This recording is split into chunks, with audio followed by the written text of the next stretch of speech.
bem? Parabéns por ter adquirido esse material. Nós hoje vamos conversar sobre como aprender melhor. Use a cabeça e vença o desafio. Ou, em outras palavras, como se tornar um profissional na arte de aprender. Porque a gente passa muito tempo da nossa vida estudando. Só que, infelizmente, nós não somos ensinados a como estudar, a como tomar nota em sala de aula, a como memorizar, a como se preparar para a prova, como fazer prova. E cada vez o mundo está ficando mais complexo. O volume de informação hoje dobra no mundo a cada 12 meses. Você imagina, a cada 12 meses nós nos tornamos obsoletos, porque dobra a quantidade de coisa que a gente tem que aprender. Nós somos constantes aprendizes. Essa é a grande verdade. Nós somos hoje eternos aprendizes. Antigamente a gente se formava, colocava o diploma na parede e vivia às custas dele. Hoje não dá. Hoje a gente tem que estar constantemente aprendendo coisas novas. E não é preciso estar doente para melhorar, não é verdade? Não é preciso ser um estudante medíocre para melhorar. Eu sei que você já é bom, mas você pode ficar melhor ainda. Ficar melhor para quê? Porque à medida que você vai enfrentando os problemas da vida, se você tem problemas e você tem uma capacidade cognitiva de resolver os problemas, na realidade você não tem problemas. Você está apenas vivendo, porque a vida é ter problemas. É só o pessoal que mora no cemitério que não tem problemas. Porque viver é resolver problemas. À medida que eu vou aumentando a minha habilidade de resolver problemas, à medida que eu vou melhorando a minha capacidade cognitiva, aquilo que era problema deixa de ser problema, porque eu já tenho a solução. O Frederick Heisroth, do MIT, escreveu na revista Spectrum que, se você analisar os atributos das decisões profissionais até o ano 2030, o que vai ser importante para um profissional saber, ele determinou que mais de 85% vai depender da intuição e da percepção. Agora eu pergunto para você, qual foi a última aula que você teve de intuição? Ou qual foi o último ensinamento que você teve de percepção? As duas características mais importantes, determinadas por Frederick Heisroth, do MIT, sobre o que vai depender o nosso sucesso profissional, isso não é nem ensinado nas escolas. Quer dizer, se não é nem ensinado nas escolas, onde que as pessoas vão aprender? Se você perguntar para qualquer jovem, você gosta de estudar? Não sei. Você gosta de aprender? Ah, de aprender eu gosto. Todo mundo gosta de aprender, não é verdade? O cérebro foi feito para aprender. Então, nós estamos sempre num processo de aprendizado. Agora, tem uma coisa interessante. Tudo aquilo que eu aprendo com os dois lados do cérebro fica comigo para o resto da vida. Se eu aprendo a andar de bicicleta, mesmo que eu passe 20 anos sem andar, se eu subir numa bicicleta, eu ando. Se eu aprender a nadar quando criança e passar, sei lá, 30 anos sem entrar na água, se eu entrar na água, eu nado. Por quê? Porque eu aprendi com os dois lados do cérebro. Infelizmente, aquilo que a gente aprende na escola, se você fizesse hoje uma prova, a última prova que você fez como estudante na sua vida, se você repetisse essa prova hoje, você não ia tirar nem metade da nota que você tirou naquela época, não é verdade? A maioria que você aprendeu, você esqueceu. Você esqueceu por quê? Porque você aprendeu só um lado do cérebro. Em pedagogia, existe uma parte da pedagogia chamada heurística. Heurística é o método educacional que consiste em fazer descobrir pelo aluno o que se lhe quer ensinar. Ou seja, o próprio aluno vai descobrindo o processo e quando você descobre aquilo, meu amigo, acabou, ninguém tira aquilo de você mais. Eu digo para o aluno o seguinte, se você entender claramente o que o professor está ensinando na aula, você não precisa estudar em casa. Você já tem o material pronto. Como que eu vou, o que eu tenho que fazer? Eu vou anotar palavras? Eu vou anotar números? Não. Você não vai anotar nem palavras, nem números. Você vai anotar ideias. Então você tem que colocar um disco quebrado na sua cabeça quando você está assistindo a aula, e esse disco quebrado só diz uma coisa: o que ele ou ela quer que eu aprenda desse assunto. O que ele ou ela, professor, professora, quer que eu aprenda desse assunto. Esse disco quebrado vai ficar rodando durante todo o período da aula que você está assistindo. E você vai anotar não mais palavras ou números. Você vai passar a adotar ideias. Esse aqui é o grande segredo. Quando nós somos crianças, nós não temos nenhum medo de errar. Eu estou cansado de ver casais que vão com os filhos passar 1, 2, 3 anos fora, vão para os Estados Unidos, por exemplo. As crianças voltam falando inglês e o pai e a mãe não voltam falando inglês tão bem quanto as crianças. Porque o pai e a mãe ficam naquele negócio. Bom, quando eu estiver falando bem, aí eu vou falar. Só que para falar bem tem que praticar. Como a criança não tem essa dificuldade, ela não tem esse problema, o que acontece? Ela fala. Porque o erro é parte integrante do processo de aprendizado. O erro, quando bem interpretado, é altamente pedagógico. Quando tudo dá certo, você não aprende nada. Agora, quando dá errado, você pode aprender com o erro. Então, a primeira sugestão que eu tenho para você, erre, porque é errando que você aprende. Se você fica com muito medo de errar, o que acontece? Você não aprende nada. Existem pessoas que se fecham totalmente. Elas acham que já passou o tempo de escola, que agora não precisa aprender mais nada, que o que ela aprendeu é o suficiente para o resto da vida, o que não é verdade. Como o conhecimento dobra a cada 12 meses, aquilo que você aprendeu provavelmente vai servir muito pouco, porque muita coisa vai modificar. O mundo hoje não é mais de quem sabe. O mundo hoje é de quem aprende. Porque quem sabe pode saber coisas que são obsoletas, que não servem mais. Muitas vezes o que atrapalha a gente não é o que a gente não sabe, é o que a gente sabe e que não funciona mais. E a gente aprende com o quê? A gente aprende com o cérebro. Então, se você me permite, eu vou ter uma conversa com você agora sobre a estrutura cerebral, sobre a anatomia e sobre a fisiologia cerebral.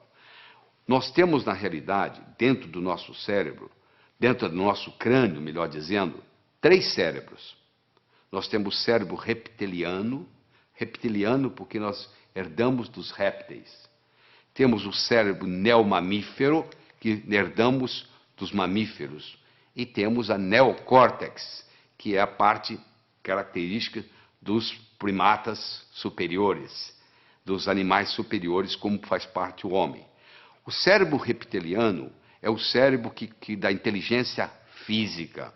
É o seu coração bater, é o seu pulmão respirar. Isso faz parte do cérebro reptiliano. É a temperatura do seu corpo. Tudo isso é cuidado pelo cérebro, é o cérebro físico. Já o cérebro emocional, também conhecido com o nome de sistema límbico, ele cuida das suas emoções. E, finalmente, o neocórtex cuida da parte da cognição, cuida da parte cognitiva dos primatas superiores, que é o homem. Então, nós temos um domínio sobre os outros 2, teoricamente. Porque, muitas vezes, o cérebro emocional toma conta. É aquele indivíduo tranquilo, que não reage a nada, e, de repente, num trânsito, num dia de movimento, num engarrafamento, ele sai do carro dele e mata alguém. Aí ele teve o que se chama um sequestro amigdaliano. Ou seja, a amígdala dele, a amígdala cerebral, não é a amígdala da garganta, não. A amígdala cerebral, que é parte desse sistema emocional, tomou conta. É importante você entender isso, porque a parte emocional do cérebro, ela interfere na parte cognitiva. Ou seja, para nós pensarmos bem, nós precisamos da parte cognitiva em si e da parte emocional. Nós precisamos dos 2 componentes para fazer o pensamento. Antes a gente pensava que uma coisa era separada da outra. Hoje nós sabemos que não. O cérebro reptiliano nós herdamos dos répteis. O réptil não tem emoção. Se você tiver um jacaré ou uma serpente como animal de estimação, se você ficar 15 dias fora de casa, ela não vai ficar com saudades. Você não vai chegar e ela vai banar o rabinho como o seu cachorro faz. O seu cachorro não. Se você tem um cachorro, ele já tem uma estrutura límbica. Esse vai sentir saudades. Esse vai ficar alegre na hora que você chega. E o neocórtex, teoricamente, é para controlar tudo isso aí. Teoricamente, para controlar. Às vezes não controla. Esse neocórtex ele se divide em 2 hemisférios. O hemisfério esquerdo, que é lógico, que é matemático, que é verbal, que é digital, e o hemisfério direito, que é analógico, que é visual, que é intuitivo. É mais ou menos assim, um passarinho para voar precisa de 2 asas. Uma parte é racional, a outra parte é emocional. Fizeram estudos em 1940 e pouco, até deu ganho, o Roger Spear, que fez o estudo, ganhou o Prêmio Nobel de Medicina, mostrando que se você seccionar uma estrutura chamada corpo caloso, que separa o hemisfério esquerdo do direito, você vê que eles têm essas funções totalmente diferentes. E quando cerrado, quando cortado o corpo caloso, eles começam a trabalhar de uma forma independente e às vezes muito problemática. Alguns dos pacientes comissurotomizados, chamava-se comissurotomia essa cirurgia, um deles não conseguia sair de casa. Ele abotoava a camisa com a mão direita, desabotoava com a mão esquerda, abotoava com a mão direita, desabotoava com a mão esquerda. Porque um cérebro não coordenava com o outro. No cérebro está armazenada a nossa inteligência, que nos diferencia dos outros animais. O que é inteligência? Eu estou perguntando para você agora. O que você acha que é inteligência? Qual seria a sua definição de inteligência? Deixa eu lhe dar uma definição de trabalho. Inteligência é a habilidade em fazer distinções, fazendo visível o invisível e com isso podendo intervir. Se alguém estiver envenenando a minha água com arsênico e eu não sei, eu vou continuar tomando a água e posso morrer envenenado. Eu só vou parar de tomar a água se eu estiver consciente de que eu estou sendo envenenado. Ou seja, na hora que eu fiz a distinção que eu estava sendo envenenado, que eu parei de beber água. Aquele que pode ver o invisível pode fazer o impossível. O que eu quero dizer com isso? Se eu consigo ver algo que você não consegue, eu consigo fazer algo que você não consegue. Dá uma olhada nessa imagem que está aí na tela. O que é isso aí? Se você nunca leu um livro meu, se você não leu o meu livro Sucesso Não Ocorre Por Acaso, provavelmente você está vendo aí borrões de tinta. Eu vou dizer para você, tem mais que borrões de tinta aí. Aí tem uma vaca, aliás, uma novilha Nelore. Olha aí para você ver. Agora você viu, né? Sabe por que você viu? Porque eu lhe dei o referencial. Você está vendo as orelhas, os olhos, o focinho. Está aí a vaca. Agora que você viu, agora que você tem o referencial, agora eu posso tirar o referencial daí, eu vou tirar, continue olhando para os olhos da vaca. Olha que interessante, agora você consegue ver a vaca. Por que você consegue ver? Porque eu lhe dei um modelo antes de você olhar para a figura. Aí você olhou, você teve o referencial, e aí depois que você teve o referencial, você consegue ver independente do referencial. Ou seja, você ficou mais inteligente para ver essa figura. Você agora vai ver coisa que outros que não estão treinados não são capazes de ver. Howard Gardner, o professor de Harvard, que está lá há muitos anos, desenvolveu o conceito das inteligências múltiplas. Ele começou dizendo que havia pelo menos 7 inteligências, hoje ele já chega a 9. Eu quero discutir com você aqui as 7 inteligências iniciais de Howard Gardner. A primeira inteligência é a inteligência lógico-matemática, que, em geral, os homens têm um pouco mais desenvolvido que as mulheres. Você deve conhecer vários matemáticos famosos. Me cita algumas matemáticas famosas. Provavelmente você teria dificuldade, não é verdade?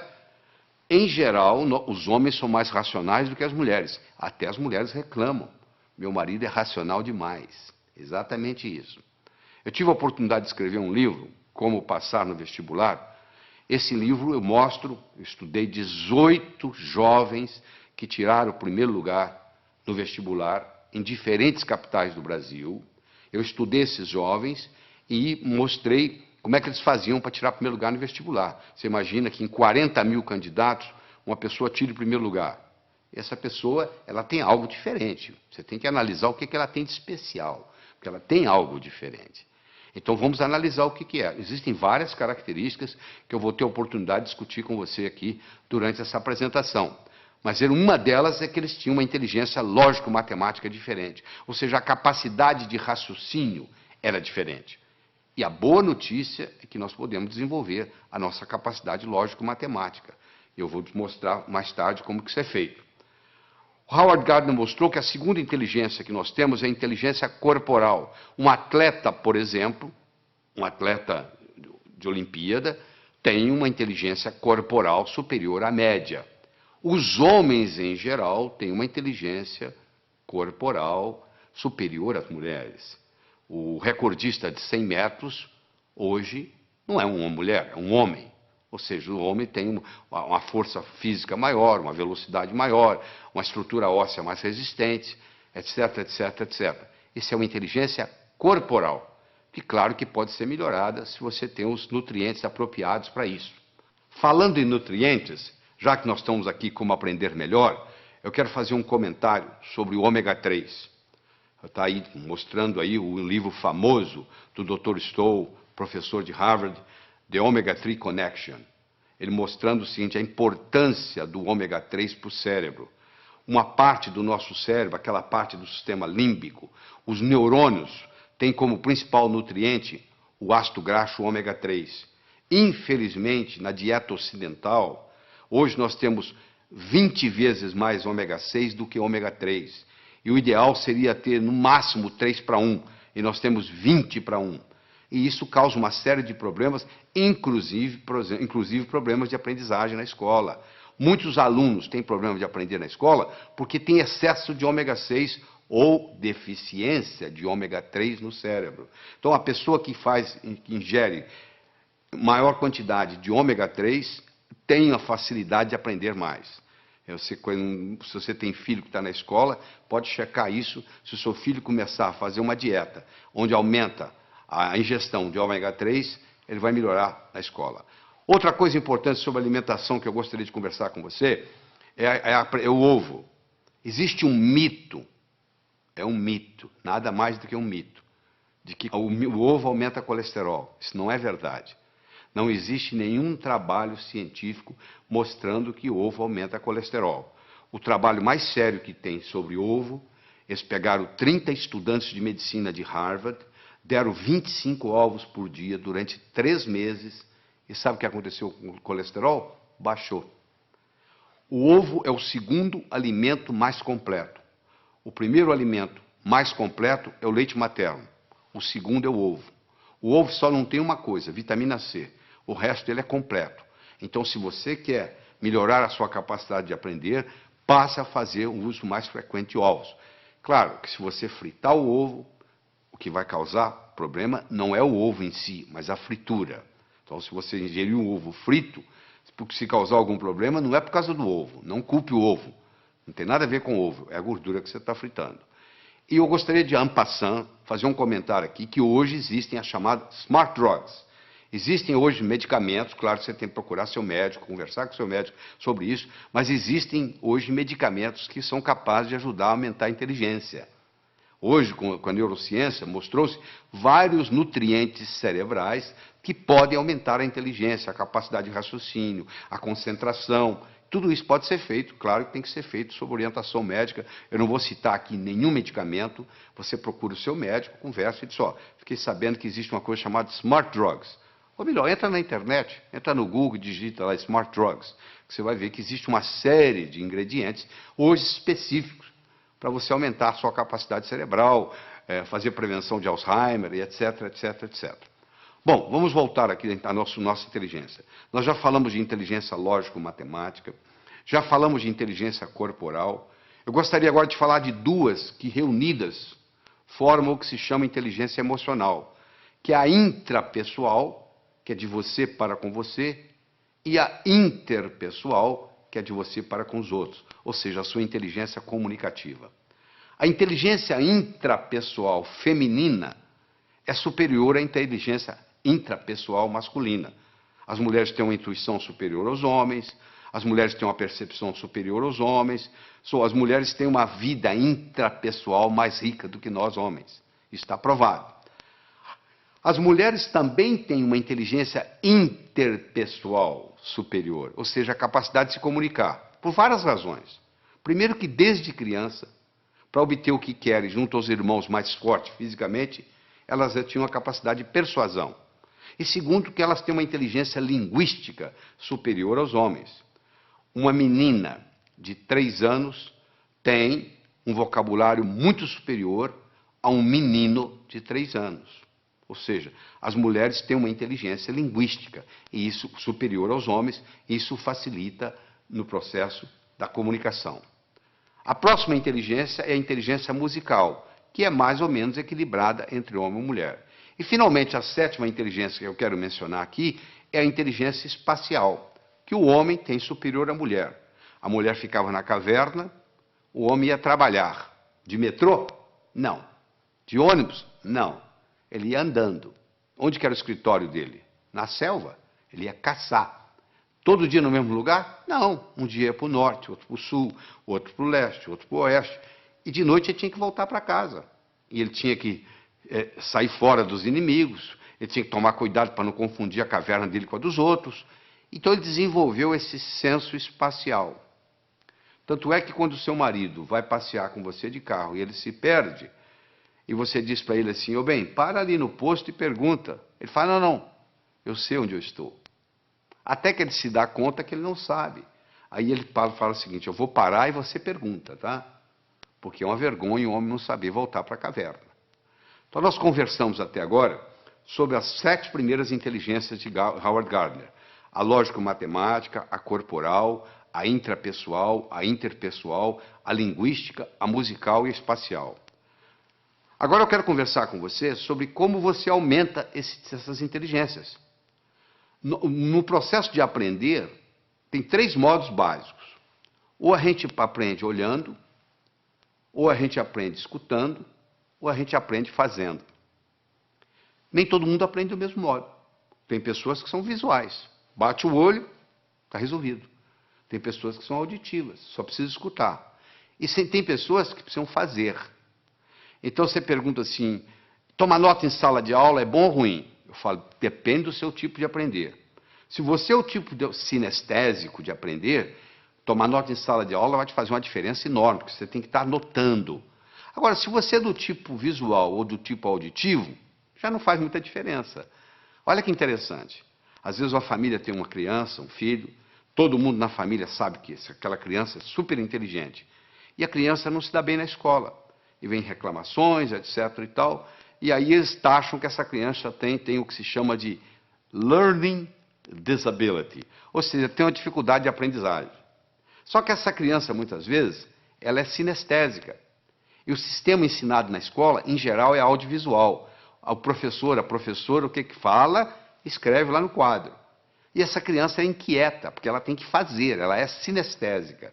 E ela não aprende. Não é porque ela não tem a capacidade de aprender, é porque o sistema de ensino não está apropriado a ela. Não é uma learning disability, é sim uma teaching disability. Esses que não estão sabendo ensinar. Existem testes, você pode fazer teste, eu tenho livros sobre a comunicação global, no último capítulo tem um teste, você pode olhar, você faz um teste em 10, 15 minutos, você tem uma ideia, se você é mais visual, se você é mais auditivo, se você é mais sinestésico.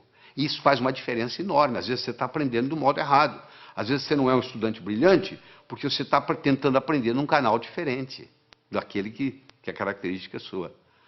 Eu quero falar sobre uma outra coisa muito importante aqui, é sobre o movimento dos olhos. Você já percebeu que à medida que você vai conversando, os seus olhos estão movimentando em todas as direções? Pois é, basicamente, nós podemos colocar os nossos olhos em 9 posições diferentes. Você pode olhar para cima, para a esquerda, para o centro, para a direita. Você pode olhar na horizontal, para a esquerda, para o centro, para a direita. Você pode olhar para baixo, para a esquerda, para o centro, para a direita. Bom, vamos tirar as posições centrais, porque não tem nada a ver com a nossa aula aqui hoje, com a nossa conversa aqui hoje. Sobram 6 posições, 2 para cima, 2 na horizontal, 2 para baixo. Não é verdade? Todas as vezes que você movimenta os seus olhos para cima, você ativa a parte visual do cérebro. Toda vez que você move os seus olhos na horizontal, você ativa a parte auditiva do cérebro. E toda vez que você olha para baixo, para a sua direita aí, para a sua direita, você ativa a parte sinestésica do cérebro. Então, se eu, por exemplo, quero recordar algo, qual foi a cor da camisa que eu usei domingo passado? Pode ver que na mesma hora meu olhar vai subir. Vai subir para quê? Para procurar a cor da camisa. Ora, se eu olho para cima, para a minha esquerda, olha a sua esquerda aí, olha aí no slide. Se eu olho para cima, para a esquerda, eu estou recordando coisas. Se eu olho para cima, para a minha direita, eu estou construindo coisas. Então, se eu estou estudando e eu quero memorizar, alguma coisa, uma fórmula de física, por exemplo, eu vou olhar para cima, primeiro para a minha direita, para poder construir aquela fórmula de física dentro da minha cabeça. E depois eu vou olhar para cima, para a esquerda, para eu poder recordar, repetir aquela fórmula de física, até que ela fique parte da minha estrutura psicológica. Isso é muito importante entender, porque o movimento do olho facilita o processo. Olha só que interessante. A pessoa vai fazer o vestibular, vai fazer um teste, e chega lá e diz, eu dei branco. Por que ela deu branco? Porque ela colocou a cabeça para baixo, olhando para a prova, olhando para o teste. E faz essa pergunta, e ela esqueceu a fórmula de física. Se ela tivesse simplesmente levantado a cabeça e olhado na posição certa, ela teria resolvido o problema. Mas como ela está olhando para baixo, não teve a oportunidade de ter acesso ao campo visual, aquela forma de física não vem na cabeça dela. Então isso aí, nós podemos gastar horas e horas e horas estudando isso aqui, mas não é só a finalidade disso.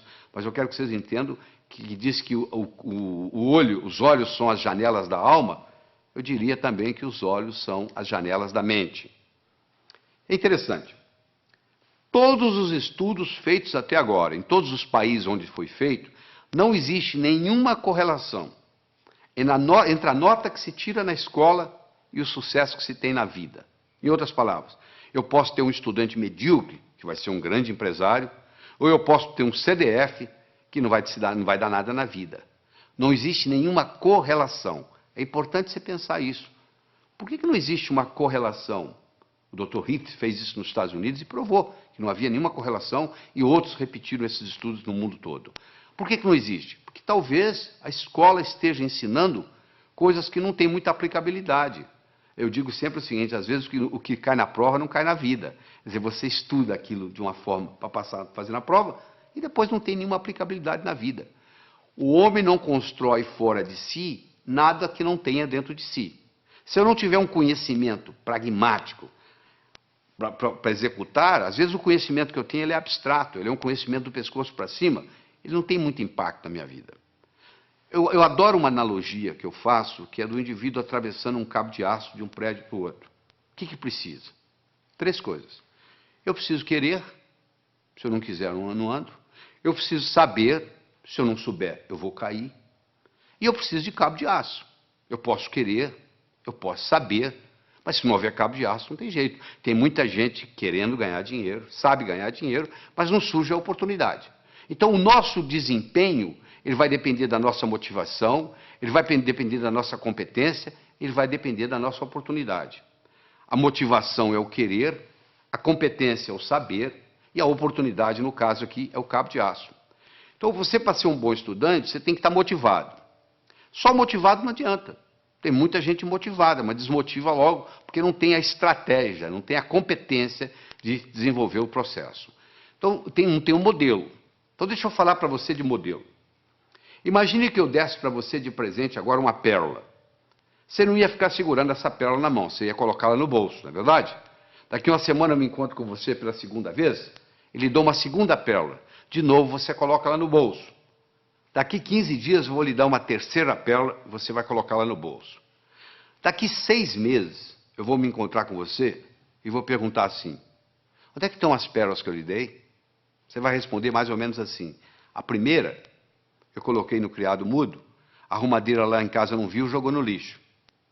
A segunda eu esqueci no bolso da calça, a calça foi para a lavanderia, voltou sem pérola.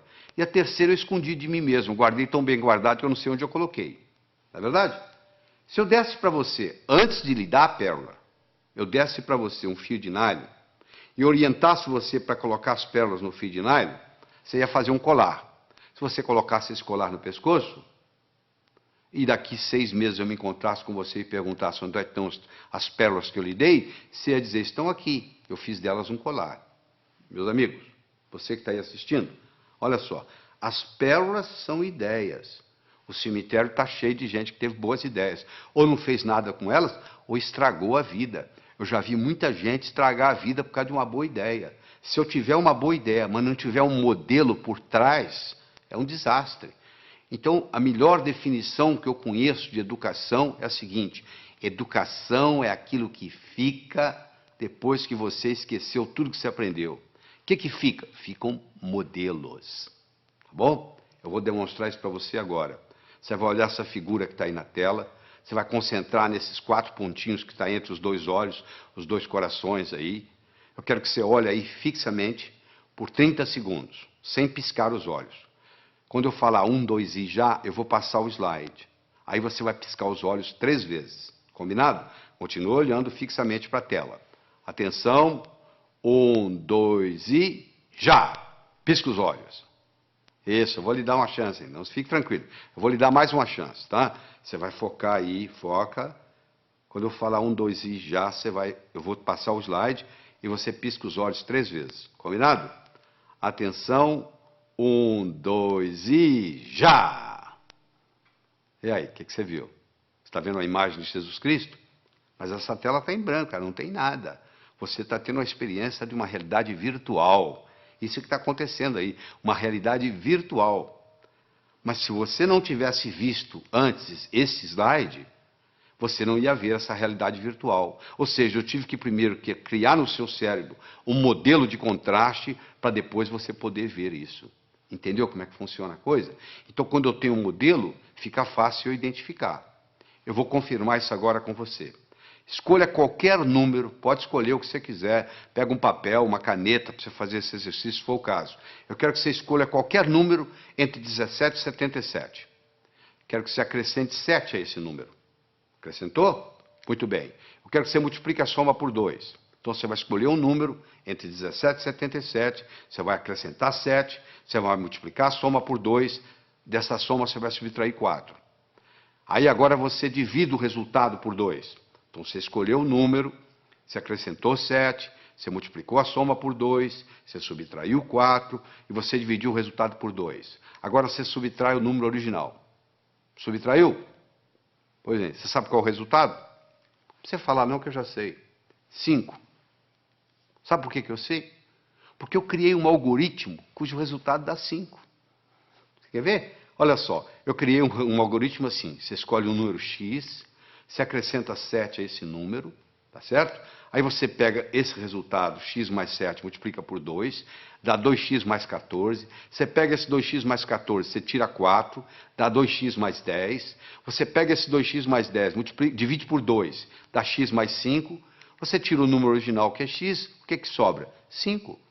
Não é mágica, não, isso é tecnologia. O resultado vai dar 5, não tem nenhuma dúvida. Então, eu criei um algoritmo cujo resultado é 5. Do mesmo modo que eu posso criar um algoritmo para ter sucesso profissional, e o resultado vai ser sucesso.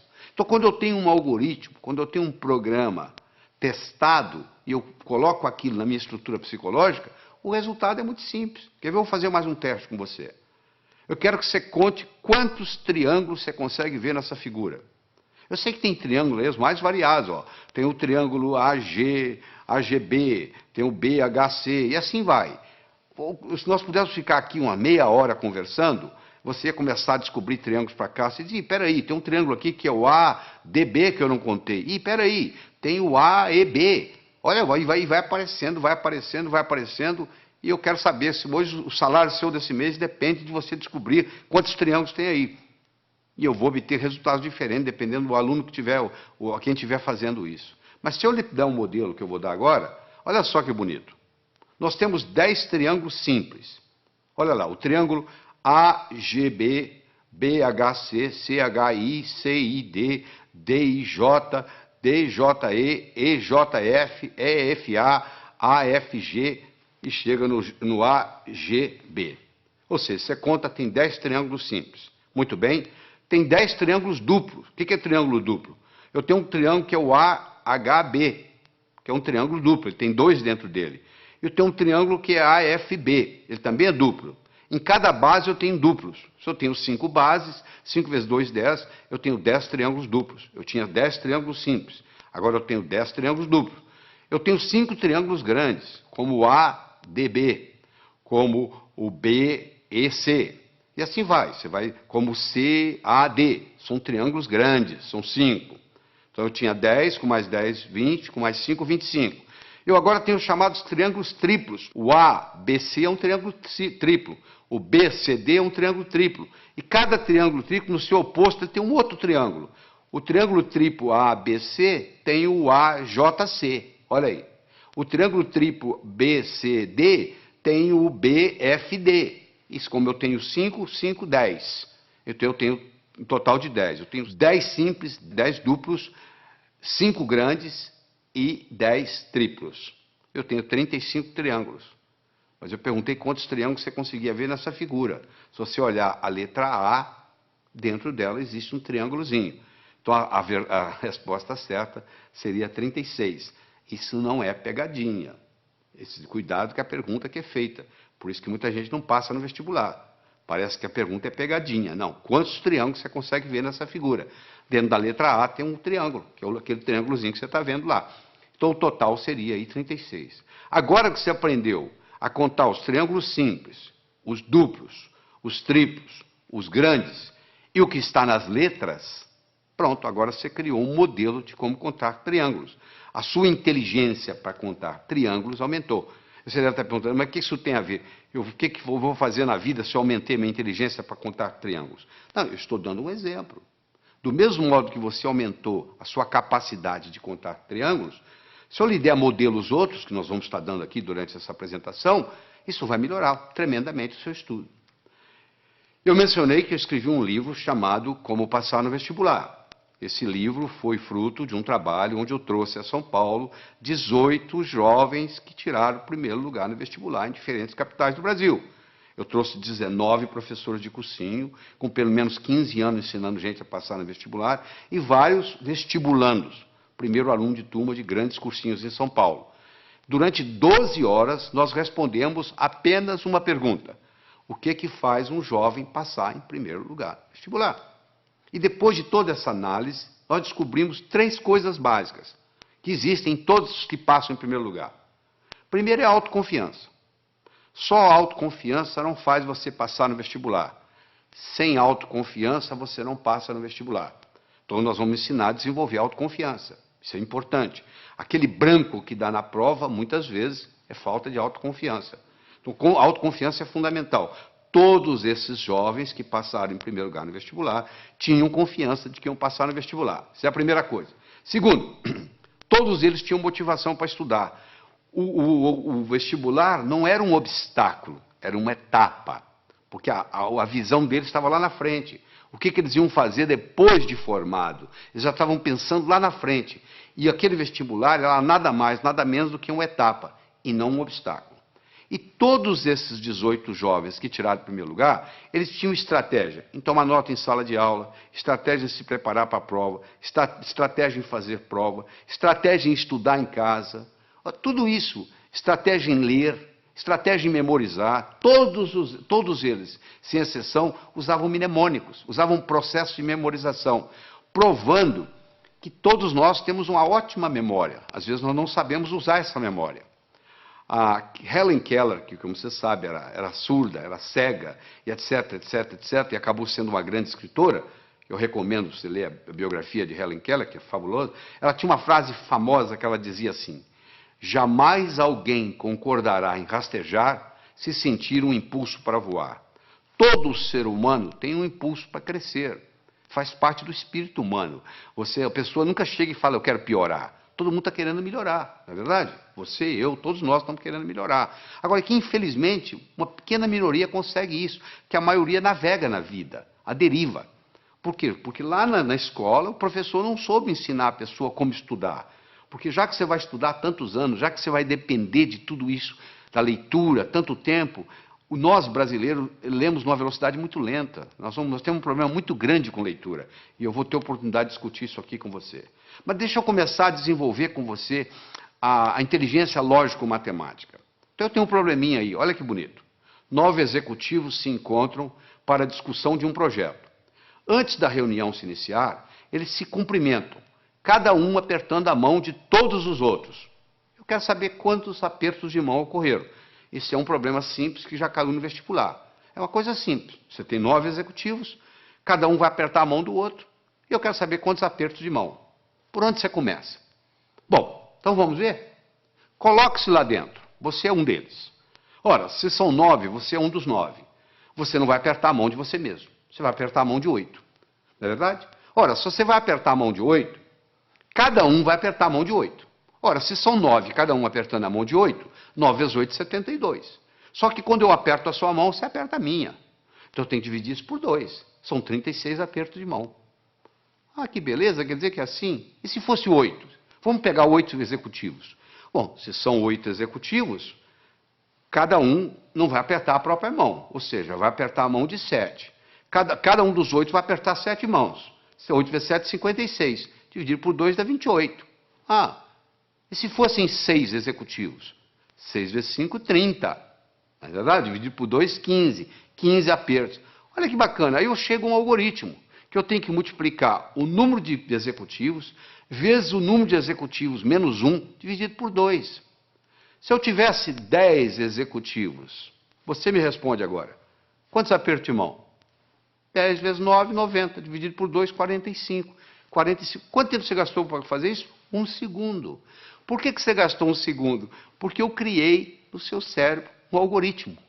De repente, nesse assunto, você ficou mais inteligente. Se eu começo a criar algoritmos básicos para você, esses algoritmos básicos vão criando, vão aumentando a nossa inteligência lógico-matemática. Eu disse no começo, e vou repetir, que inteligência é coisa que se aprende, é coisa que se adquire. Só 15% da nossa inteligência é herdada. 85% é adquirida. Em qualquer fase, em qualquer idade, em qualquer profissão, nós podemos melhorar a nossa inteligência. Essa é que é a boa notícia que eu tenho aqui para todos nós.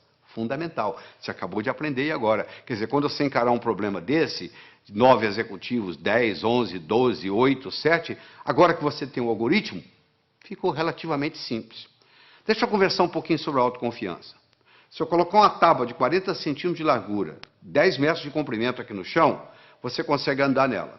Essa mesma tábua colocada entre 2 postes, já não é a mesma coisa. Você vai lá e treme na base e não anda.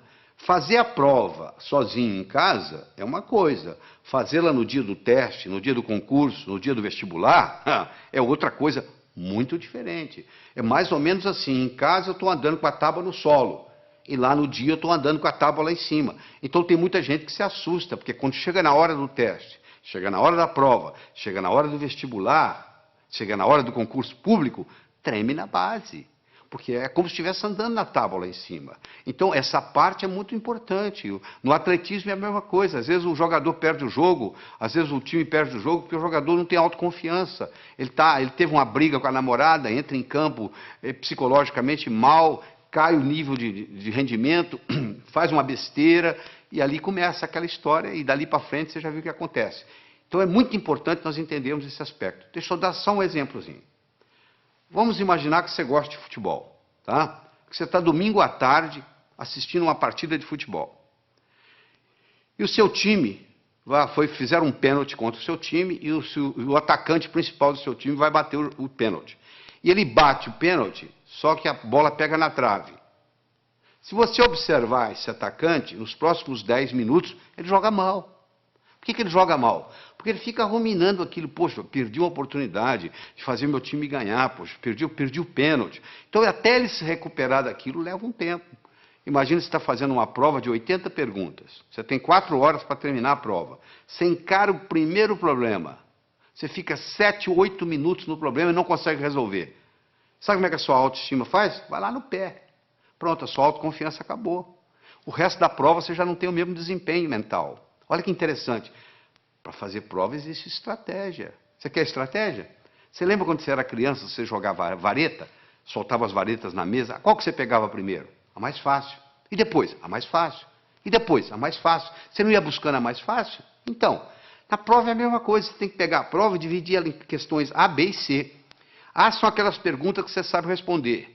B são aquelas que você sabe responder, mas que vai dar um pouco de trabalho. E C são aquelas que você não sabe se vai responder. Você responde às A's, marca as B's e pula as C's. Aí quando você terminar as A's, você já fez bastante ponto, a sua autoestima já está elevada, você vai e resolve as B's. Se sobrar tempo, você vai encarar as C's. E se não der, você então entra com a estratégia de chutar. Você entendeu? Mas é uma estratégia simples, é a estratégia de jogar vareta. Mas uma pessoa que não tem essa estratégia simples na cabeça, Ela encara uma prova, um concurso, ela pensa que tem que responder na ordem, 1, 2, 3, 4, 5, 6. Por azar, ela pega uma pergunta que é difícil para ela, que ela não sabe a resposta, e ela perde ali 6, 7, 8 minutos e sai dali desanimada, já a autoestima já lá embaixo. Olha o impacto que tem. Uma explicação simples dessa, olha a contribuição que faz para você, olha a diferença que isso faz. Vamos continuar no nosso processo lógico-matemático? Então eu tenho mais um probleminha para você. Olha aí. Um comerciante comprou uma cadeira por $70. Vendeu-a logo em seguida por 80. Comprou de volta a mesma cadeira por 90 e vendeu-a novamente por 100. Quanto foi o lucro dele nessa transação? Então ele comprou a cadeira por 70, vendeu por 80. Comprou a mesma cadeira por 90, vendeu por 100. Eu agora vou dar um tempinho para você. Você vai ter que me responder aí o que você acha. Quanto que ele ganhou ou perdeu nessa transação. Primeiro você vai decidir se ele ganhou ou se ele perdeu. E quanto foi? Ele comprou por 70, vendeu por 80, comprou a mesma cadeira por 90, vendeu por 100. Ele ganhou ou perdeu? Bom, eu faço isso nos meus cursos e eu obtenho 3 tipos de resposta. Que ele ganhou 10, que ele não ganhou nada e que ele ganhou 20. Então, se tem 3 respostas para o mesmo problema de matemática, uma está certa e 2 estão erradas. Então, tem alguém errando. Eu não sei qual o seu raciocínio no momento. Seja ele qual for, eu vou consertá-lo, não se preocupe. Mas você tem que fazer isso junto comigo aqui agora. Eu vou voltar no slide para você garantir que você está me acompanhando. Um comerciante comprou uma cadeira por 70, vendeu logo em seguida por 80. Comprou de volta por 90 e vendeu novamente por 100. Qual foi o lucro dele nessa transação? Então você vai ter que decidir se é o 1, se é o 2, se é o 3. Se ele ganhou 10, se ele não ganhou nada ou se ele ganhou 20. Se você acha que ele ganhou 10, você fez um tipo de raciocínio que está exposto aí no slide para você ler em detalhes. Você raciocinou de um modo que o seu resultado foi 10. Você acompanha aí o raciocínio na tela aí, foi o raciocínio que você fez. O comerciante comprou uma cadeira por 70, vendeu por 80, teve um lucro de 10. Ele comprou novamente a cadeira por 90, após ter vendido por 80, perdendo, portanto, os 10 que ele ganhou. E ele então vendeu por 100, após ter comprado por 90. Portanto, o lucro foi de 10. Esse é o raciocínio de quem acha que é 10. Tem gente que pensa diferente, tem gente que pensa que não houve lucro. Ele pensa que se ele vendeu por 80, após ter comprado por 70, ele ganhou 10. Ele então perdeu 20, comprando-a de volta pelos 90, que originalmente ele tinha comprado por 70, ele perdeu 20. Ele então ganha 10 vendendo por 100, e, portanto, ele chega à conclusão que ele não ganhou nada. Então esse é o que diz que ele não ganhou nada. E tem aquele seguinte, olha só. Se ele comprou a cadeira por 70 na primeira vez e comprou por 90 na segunda, ele desembolsou 160 no total, não foi? Se ele vendeu a primeira vez por 80 e vendeu a segunda por 100, ele, na realidade, recebeu 180. Ora, se ele desembolsou 60 e desembolsou 160 e recebeu 180, quanto que ele ganhou? Ele ganhou 20. É só você imaginar que você tem um bolso para comprar e um bolso para vender. O que sai e o que entra. Olha que interessante, se eu tivesse dito para você assim, um comerciante comprou uma cadeira por 70, vendeu por 80. No mesmo dia ele comprou um relógio por 90, vendeu por 100. Quanto que ele ganhou? Você não teria nenhum problema em responder. Ele ganhou 10 da cadeira, ganhou 10 do relógio, ganhou 20. Como eu falei que era a mesma cadeira, eu já compliquei a sua vida. Olha o que a linguagem faz na vida da gente. A linguagem pode facilitar o nosso processo ou pode complicar o nosso processo. Você acabou se complicando apenas por um processo linguístico. Isso é um problema de vestibular, caiu em vestibular já justamente confundindo, parecendo uma pegadinha. Na realidade não é pegadinha. Isso aí é para mostrar o raciocínio e mostrar a influência que tem.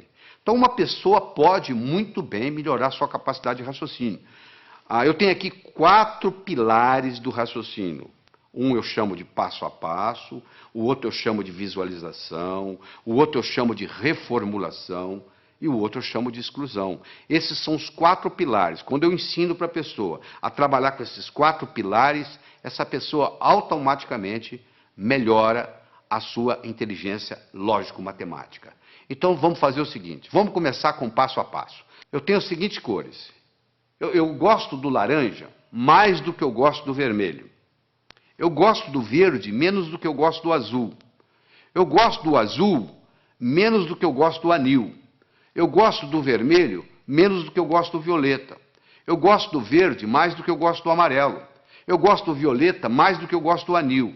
E eu gosto do laranja menos do que eu gosto do amarelo. Qual é a minha cor favorita? Olha que eu tenho aqui só 7 cores. Imagine se eu tivesse 70 e fizesse esse raciocínio. Olha onde que você chegaria. Você pode começar a trabalhar nisso aí, se você vai ficar, tem gente que leva meia hora, 1 hora e não consegue chegar à conclusão, porque não pegou o modelo ainda. Eu vou lhe ensinar o modelo, você vai resolver isso em 10 segundos. Porque é muito simples, olha como é que o modelo é simples. A primeira está escrita assim, eu gosto do laranja mais do que do vermelho. Então laranja passa a ser a minha cor favorita. Eu vou procurar onde é que tem laranja. Vai lá, lá no 7 tem laranja. Lá está dizendo que eu gosto mais do amarelo do que do laranja. O amarelo passa a ser a minha cor favorita. Eu vou procurar onde tem amarelo. Eu vou lá no 5, tem amarelo. Eu gosto do verde mais do que do amarelo. O verde passou a ser a minha cor favorita. Vai lá no 2, onde está o verde. Olha lá. Eu gosto do verde menos do que do azul. O azul passou a ser a minha cor favorita. Eu vou onde tem azul. Eu vou lá no 3, tem azul. Eu gosto do azul menos do que eu gosto do anil. Anil passou a ser a minha cor favorita. Eu vou lá no 6, olha lá. Eu gosto de violeta mais do que eu gosto de anil. Violeta passou a ser a minha cor favorita. Eu vou lá no 4, onde tem violeta, e confirmo. O violeta gosto mais do que o vermelho. Com a conclusão que eu cheguei, a minha cor favorita é o violeta. Olha que bacana. Na hora que eu criei esse esquema, pronto, agora ficou fácil. Eu tenho um modelo, sabe por quê? Eu aprendi a pensar passo a passo. Esse é um jeito, é aprender a pensar passo a passo. Você já deve ter aprendido o teorema de Pitágoras, né?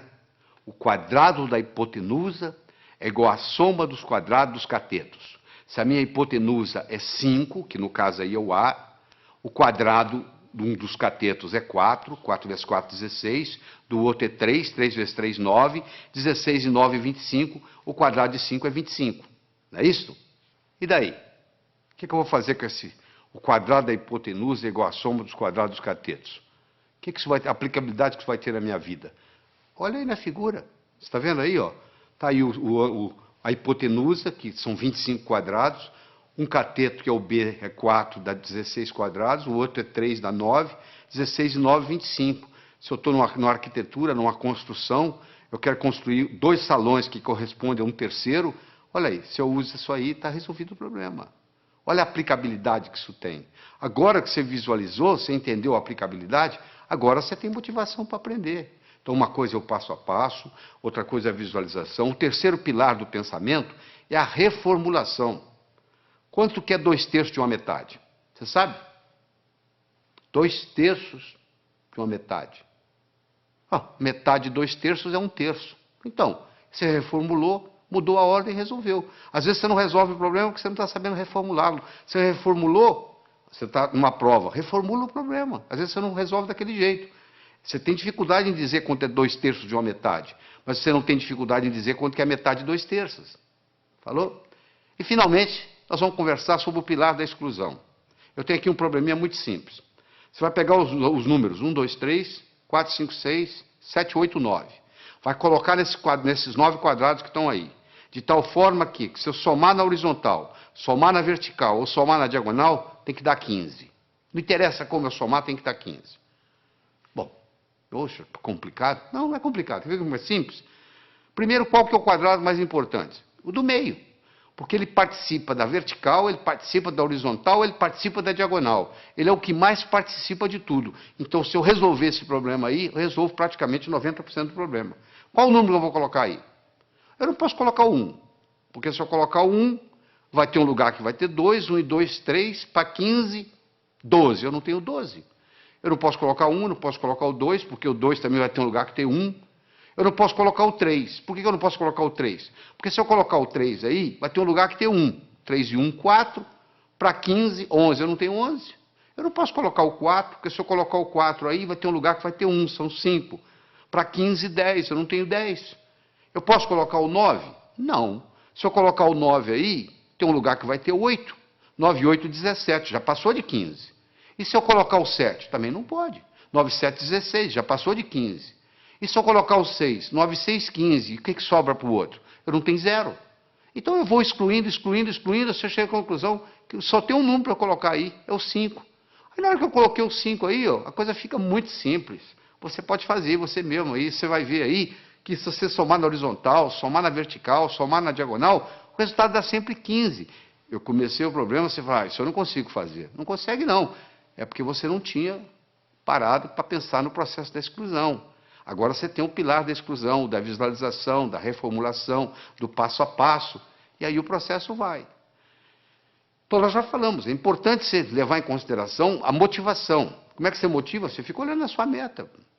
E é uma coisa, gente, preparar para o vestibular, preparar para concurso, preparar para a vida, não é uma corrida de 100 metros, é uma maratona. Você conversa com um maratonista, a estratégia é bem diferente de correr 100 metros. Porque o maratonista, ele sabe que vai demorar a corrida. O corredor de 100 metros sabe que vai acabar logo. Eu acho que eu tenho que aprender para a vida. Eu tenho que manter isso na minha memória. E o que acontece com a maioria dos estudantes? Aprende, esquece, aprende, esquece, aprende, esquece. E diz assim, minha memória é ruim, a memória não serve para nada. Não é só a memória que é ruim, é porque você não sabe usar a sua memória. Deixa eu lhe ensinar 3 segredos. A memória gosta de movimento. Uma coisa é eu pensar num cachorro parado, outra coisa é pensar num cachorro correndo. É totalmente diferente. Aquelas memórias que você tem na sua mente, elas estão lá na forma de filmes e não na forma de slides. Se você memoriza coisa parada, você esquece. Se você memoriza em movimento, você vai se lembrar sempre. Segundo, existem estudos mostrando que o professor que trabalha com giz de 2 cores aumenta em 19% o desempenho da classe que ele está lecionando.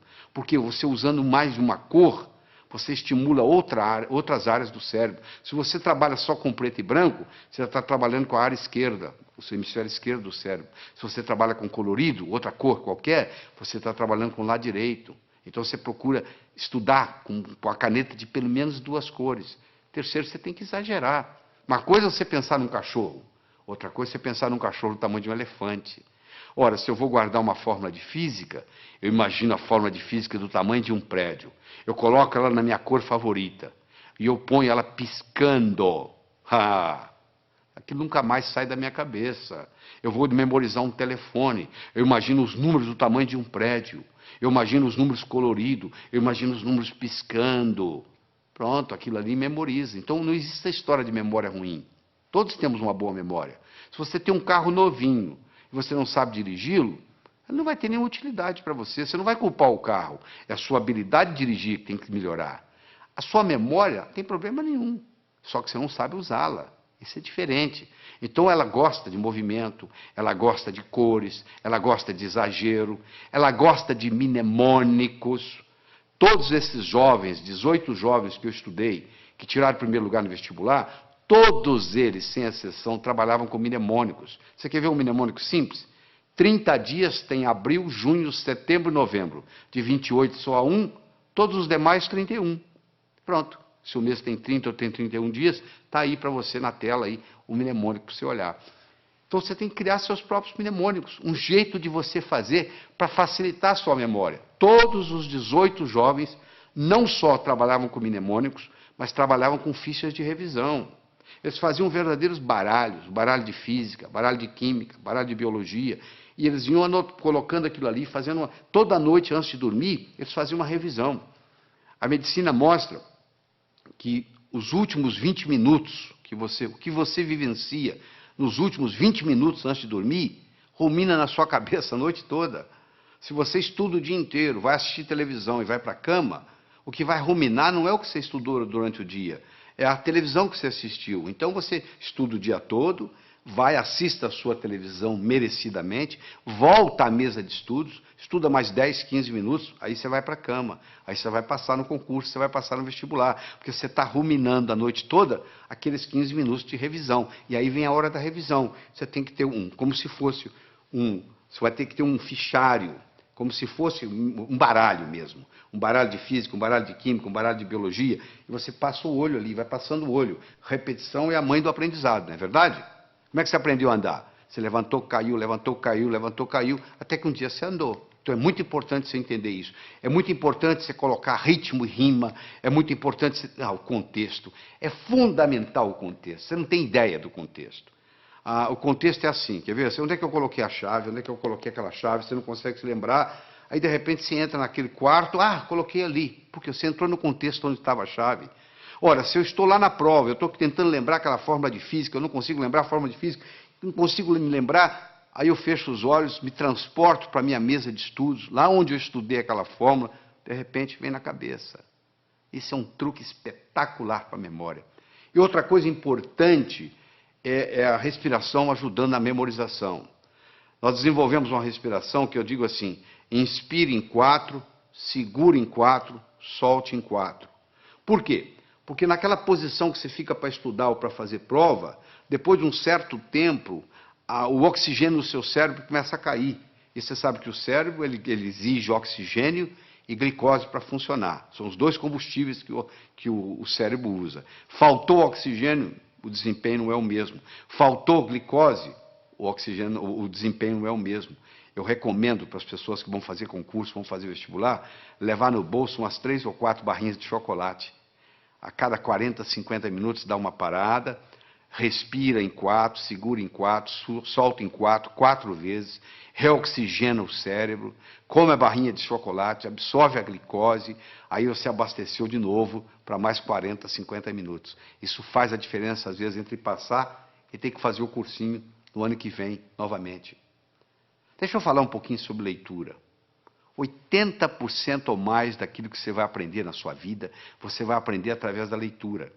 Nós temos 3 tipos de leitura. Você faz a leitura do prazer, a leitura crítica e a leitura específica. Você vai procurar uma coisa específica e vai lá e pesquisa. O problema é que nós, brasileiros, temos uns vícios muito grandes com a leitura. Nós temos problema com a velocidade da leitura, temos problema com a compreensão e temos problema com a memorização.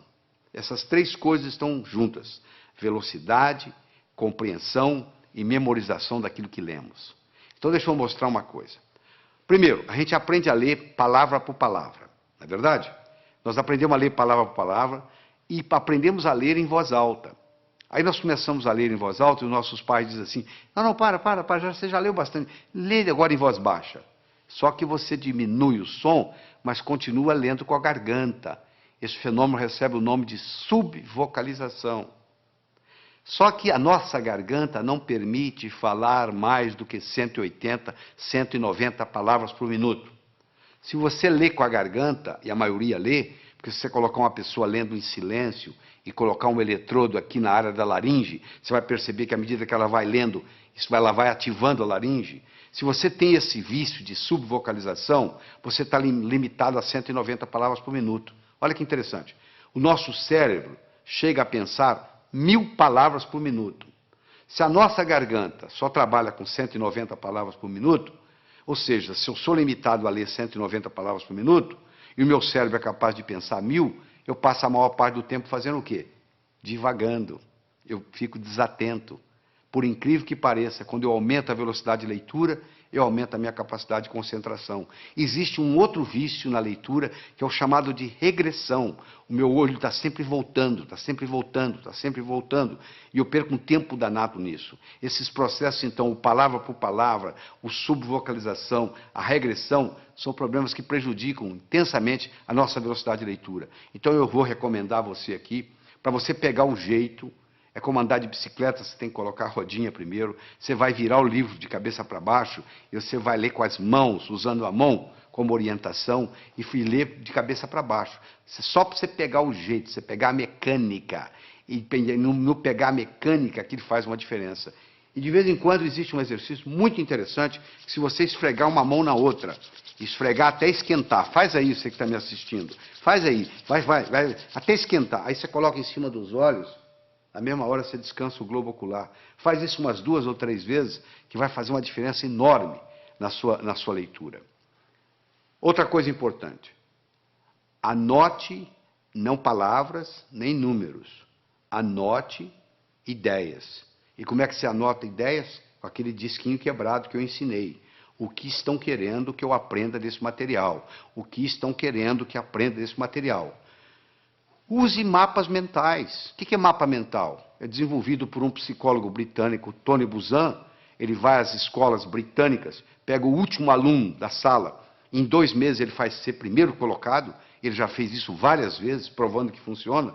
Ele mostra que um modo de você anotar usando um mapeamento mental, chamado mind map, O mapa mental é o modo como o cérebro aprende. Isso alavanca tremendamente. Você dá uma olhada aí no slide que eu estou projetando, você vai ver como é que é o mapa mental.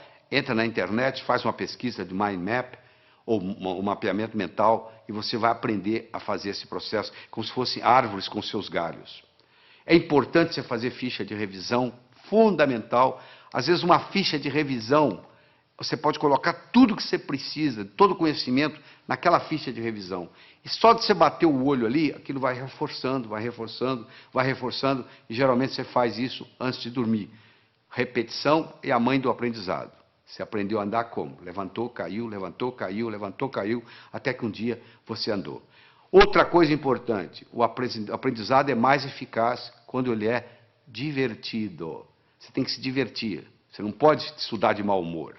Você tem que substituir suas anotações lineares por mapas mentais.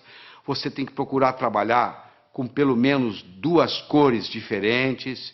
Você tem que associar sempre a teoria à prática. Você tem que fazer períodos de estudo de no máximo 50 minutos, com mais ou menos 12 minutos de descanso. Depois de 50 minutos, o rendimento cerebral cai tremendamente. Você continua a aprender, mas não retém. Faça resumo de ideias em fichas de revisão e revise-as diariamente.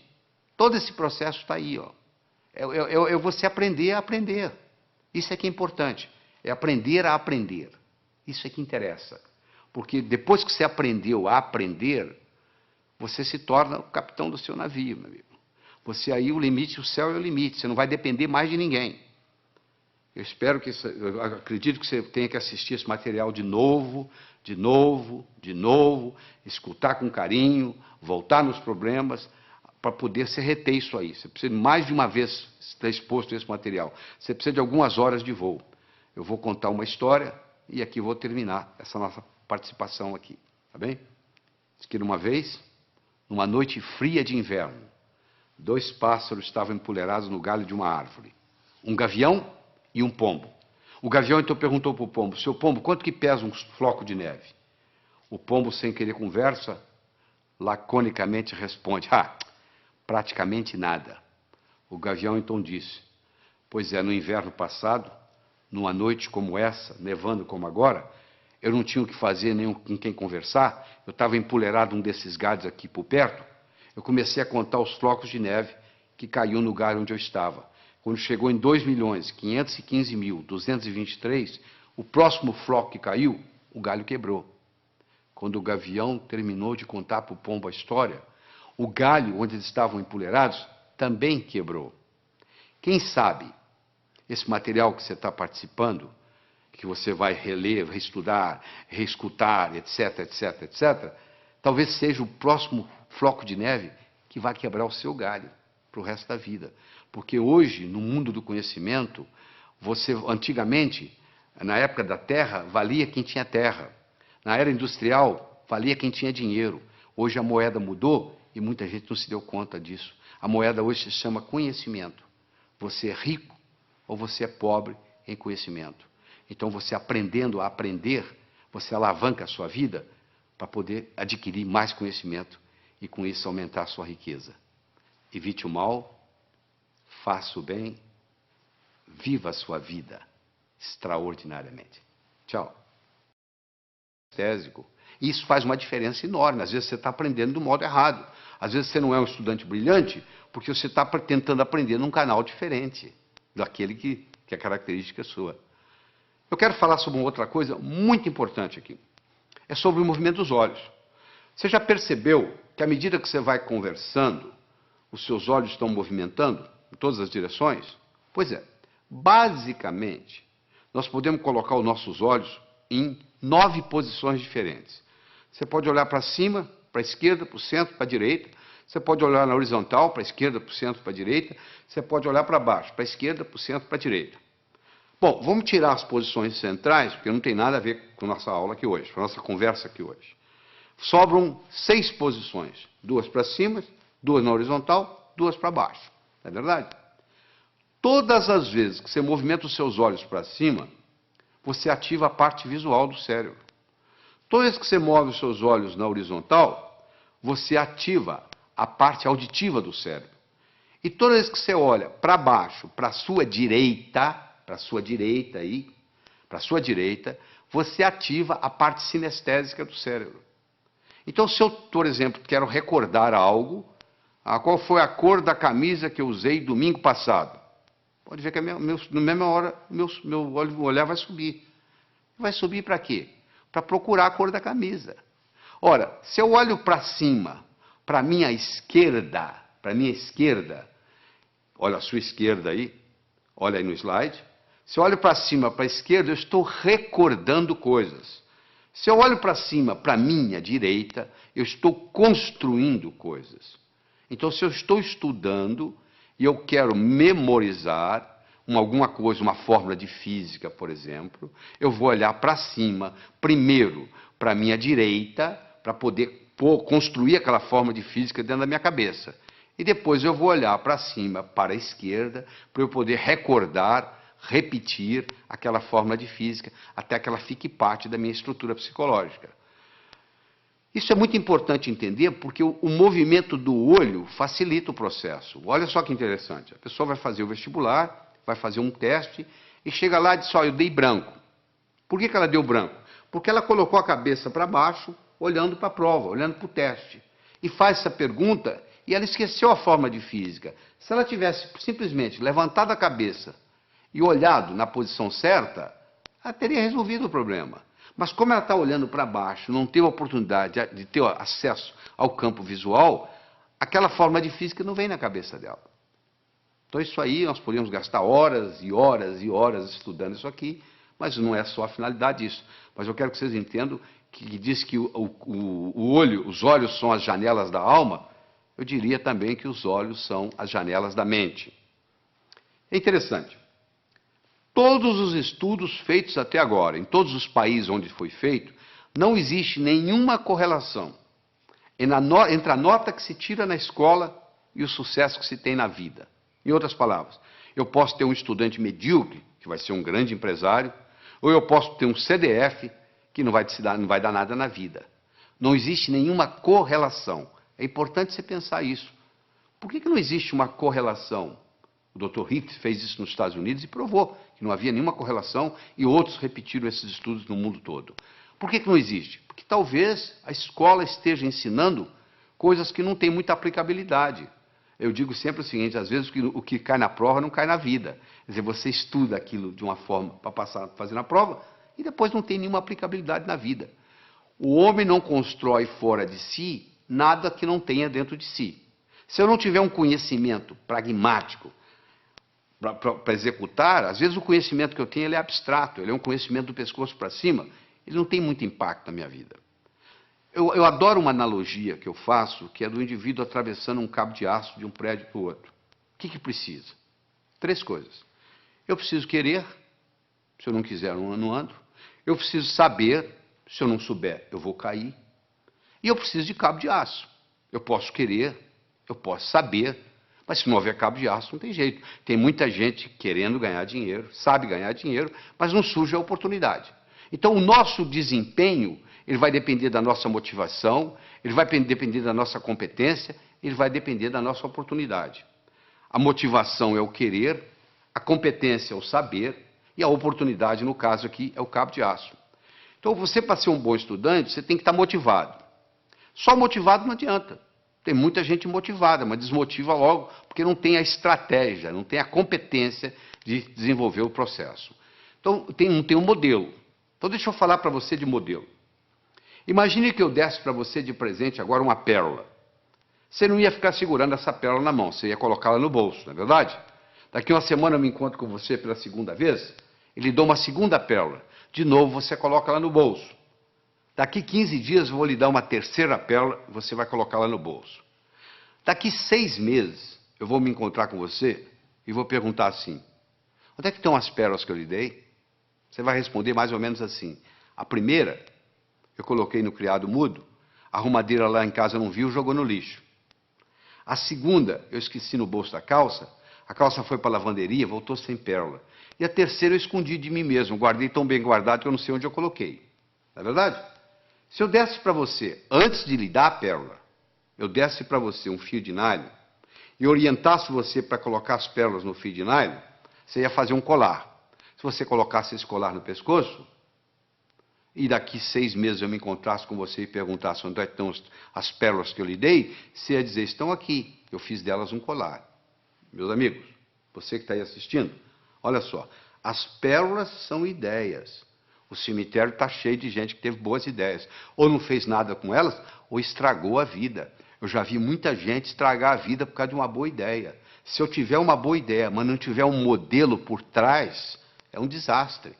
Então, a melhor definição que eu conheço de educação é a seguinte: educação é aquilo que fica depois que você esqueceu tudo que você aprendeu. O que fica? Ficam modelos. Tá bom? Eu vou demonstrar isso para você agora. Você vai olhar essa figura que está aí na tela, você vai concentrar nesses 4 pontinhos que está entre os 2 olhos, os 2 corações aí. Eu quero que você olhe aí fixamente por 30 segundos, sem piscar os olhos. Quando eu falar 1, 2 e já, eu vou passar o slide. Aí você vai piscar os olhos 3 vezes. Combinado? Continua olhando fixamente para a tela. Atenção, 1, 2 e já! Pisca os olhos. Isso, eu vou lhe dar uma chance, não fique tranquilo. Eu vou lhe dar mais uma chance, tá? Você vai focar aí, foca. Quando eu falar 1, 2 e já, eu vou passar o slide e você pisca os olhos 3 vezes. Combinado? Atenção, 1, 2 e já! E aí, o que você viu? Você está vendo a imagem de Jesus Cristo? Mas essa tela está em branco, ela não tem nada. Você está tendo uma experiência de uma realidade virtual. Isso que está acontecendo aí, uma realidade virtual. Mas se você não tivesse visto antes esse slide, você não ia ver essa realidade virtual. Ou seja, eu tive que primeiro criar no seu cérebro um modelo de contraste para depois você poder ver isso. Entendeu como é que funciona a coisa? Então, quando eu tenho um modelo, fica fácil eu identificar. Eu vou confirmar isso agora com você. Escolha qualquer número, pode escolher o que você quiser. Pega um papel, uma caneta para você fazer esse exercício, se for o caso. Eu quero que você escolha qualquer número entre 17 e 77. Quero que você acrescente 7 a esse número. Acrescentou? Muito bem. Eu quero que você multiplique a soma por 2. Então você vai escolher um número entre 17 e 77, você vai acrescentar 7, você vai multiplicar a soma por 2, dessa soma você vai subtrair 4. Aí agora você divide o resultado por 2. Então você escolheu o número, você acrescentou 7, você multiplicou a soma por 2, você subtraiu 4 e você dividiu o resultado por 2. Agora você subtrai o número original. Subtraiu? Pois é, você sabe qual é o resultado? Não precisa falar não que eu já sei. 5. Sabe por que eu sei? Porque eu criei um algoritmo cujo resultado dá 5. Você quer ver? Olha só, eu criei um algoritmo assim. Você escolhe um número X, você acrescenta 7 a esse número, tá certo? Aí você pega esse resultado, x mais 7, multiplica por 2, dá 2x mais 14. Você pega esse 2x mais 14, você tira 4, dá 2x mais 10. Você pega esse 2x mais 10, divide por 2, dá x mais 5. Você tira o número original, que é x, o que sobra? 5. Não é mágica, não, isso é tecnologia. O resultado vai dar 5, não tem nenhuma dúvida. Então, eu criei um algoritmo cujo resultado é 5. Do mesmo modo que eu posso criar um algoritmo para ter sucesso profissional, e o resultado vai ser sucesso. Então, quando eu tenho um algoritmo, quando eu tenho um programa testado, e eu coloco aquilo na minha estrutura psicológica, o resultado é muito simples. Quer ver? Eu vou fazer mais um teste com você. Eu quero que você conte quantos triângulos você consegue ver nessa figura. Eu sei que tem triângulos aí, os mais variados. Ó. Tem o triângulo AG, AGB, tem o BHC, e assim vai. Se nós pudéssemos ficar aqui uma meia hora conversando, você ia começar a descobrir triângulos para cá. Você diz, peraí, tem um triângulo aqui que é o ADB que eu não contei. Ih, peraí, tem o AEB. Olha, vai aparecendo, vai aparecendo, vai aparecendo. E eu quero saber se hoje o salário seu desse mês depende de você descobrir quantos triângulos tem aí. E eu vou obter resultados diferentes, dependendo do aluno que tiver, ou quem estiver fazendo isso. Mas se eu lhe der um modelo que eu vou dar agora, olha só que bonito. Nós temos 10 triângulos simples. Olha lá, o triângulo AGB, BHC, CHI, CID, DIJ, DJE, EJF, EFA, AFG e chega no AGB. Ou seja, você conta, tem 10 triângulos simples. Muito bem, tem 10 triângulos duplos. O que é triângulo duplo? Eu tenho um triângulo que é o AHB, que é um triângulo duplo, ele tem 2 dentro dele. E eu tenho um triângulo que é AFB, ele também é duplo. Em cada base eu tenho duplos. Se eu tenho 5 bases, 5 vezes 2, 10, eu tenho 10 triângulos duplos. Eu tinha 10 triângulos simples, agora eu tenho 10 triângulos duplos. Eu tenho 5 triângulos grandes, como o ADB, como o BEC. E assim vai, você vai como CAD, são triângulos grandes, são 5. Então eu tinha 10, com mais 10, 20, com mais 5, 25. Eu agora tenho os chamados triângulos triplos. O ABC é um triângulo triplo, o BCD é um triângulo triplo. E cada triângulo triplo, no seu oposto, ele tem um outro triângulo. O triângulo triplo ABC tem o AJC, olha aí. O triângulo triplo BCD tem o BFD. Isso, como eu tenho 5, 5, 10. Eu tenho um total de 10. Eu tenho 10 simples, 10 duplos, 5 grandes e 10 triplos. Eu tenho 35 triângulos. Mas eu perguntei quantos triângulos você conseguia ver nessa figura. Se você olhar a letra A, dentro dela existe um triângulozinho. Então a resposta certa seria 36. Isso não é pegadinha. Cuidado com a pergunta que é feita. Por isso que muita gente não passa no vestibular. Parece que a pergunta é pegadinha. Não. Quantos triângulos você consegue ver nessa figura? Dentro da letra A tem um triângulo, que é aquele triângulozinho que você está vendo lá. Então o total seria aí 36. Agora que você aprendeu a contar os triângulos simples, os duplos, os triplos, os grandes e o que está nas letras, pronto, agora você criou um modelo de como contar triângulos. A sua inteligência para contar triângulos aumentou. Você deve estar perguntando, mas o que isso tem a ver? O que eu vou fazer na vida se eu aumentei minha inteligência para contar triângulos? Não, eu estou dando um exemplo. Do mesmo modo que você aumentou a sua capacidade de contar triângulos, se eu lhe der modelos outros, que nós vamos estar dando aqui durante essa apresentação, isso vai melhorar tremendamente o seu estudo. Eu mencionei que eu escrevi um livro chamado Como Passar no Vestibular. Esse livro foi fruto de um trabalho onde eu trouxe a São Paulo 18 jovens que tiraram o primeiro lugar no vestibular em diferentes capitais do Brasil. Eu trouxe 19 professores de cursinho, com pelo menos 15 anos ensinando gente a passar no vestibular, e vários vestibulandos, primeiro aluno de turma de grandes cursinhos em São Paulo. Durante 12 horas, nós respondemos apenas uma pergunta. O que faz um jovem passar em primeiro lugar no vestibular? E depois de toda essa análise, nós descobrimos 3 coisas básicas que existem em todos os que passam em primeiro lugar. Primeiro é a autoconfiança. Só a autoconfiança não faz você passar no vestibular. Sem autoconfiança, você não passa no vestibular. Então, nós vamos ensinar a desenvolver a autoconfiança. Isso é importante. Aquele branco que dá na prova, muitas vezes, é falta de autoconfiança. Então, a autoconfiança é fundamental. Todos esses jovens que passaram em primeiro lugar no vestibular tinham confiança de que iam passar no vestibular. Essa é a primeira coisa. Segundo, todos eles tinham motivação para estudar. O vestibular não era um obstáculo, era uma etapa. Porque a visão deles estava lá na frente. O que eles iam fazer depois de formado? Eles já estavam pensando lá na frente. E aquele vestibular era nada mais, nada menos do que uma etapa, e não um obstáculo.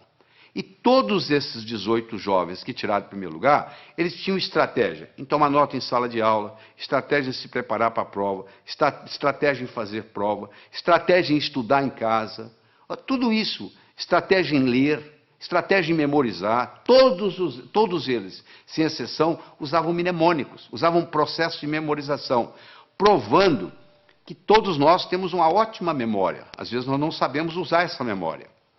A Helen Keller, que, como você sabe, era surda, era cega, e etc, etc, etc, e acabou sendo uma grande escritora, eu recomendo você ler a biografia de Helen Keller, que é fabulosa, ela tinha uma frase famosa que ela dizia assim: jamais alguém concordará em rastejar se sentir um impulso para voar. Todo ser humano tem um impulso para crescer, faz parte do espírito humano. A pessoa nunca chega e fala, eu quero piorar. Todo mundo está querendo melhorar, não é verdade? Você, eu, todos nós estamos querendo melhorar. Agora, que infelizmente, uma pequena minoria consegue isso, que a maioria navega na vida, a deriva. Por quê? Porque lá na escola o professor não soube ensinar a pessoa como estudar.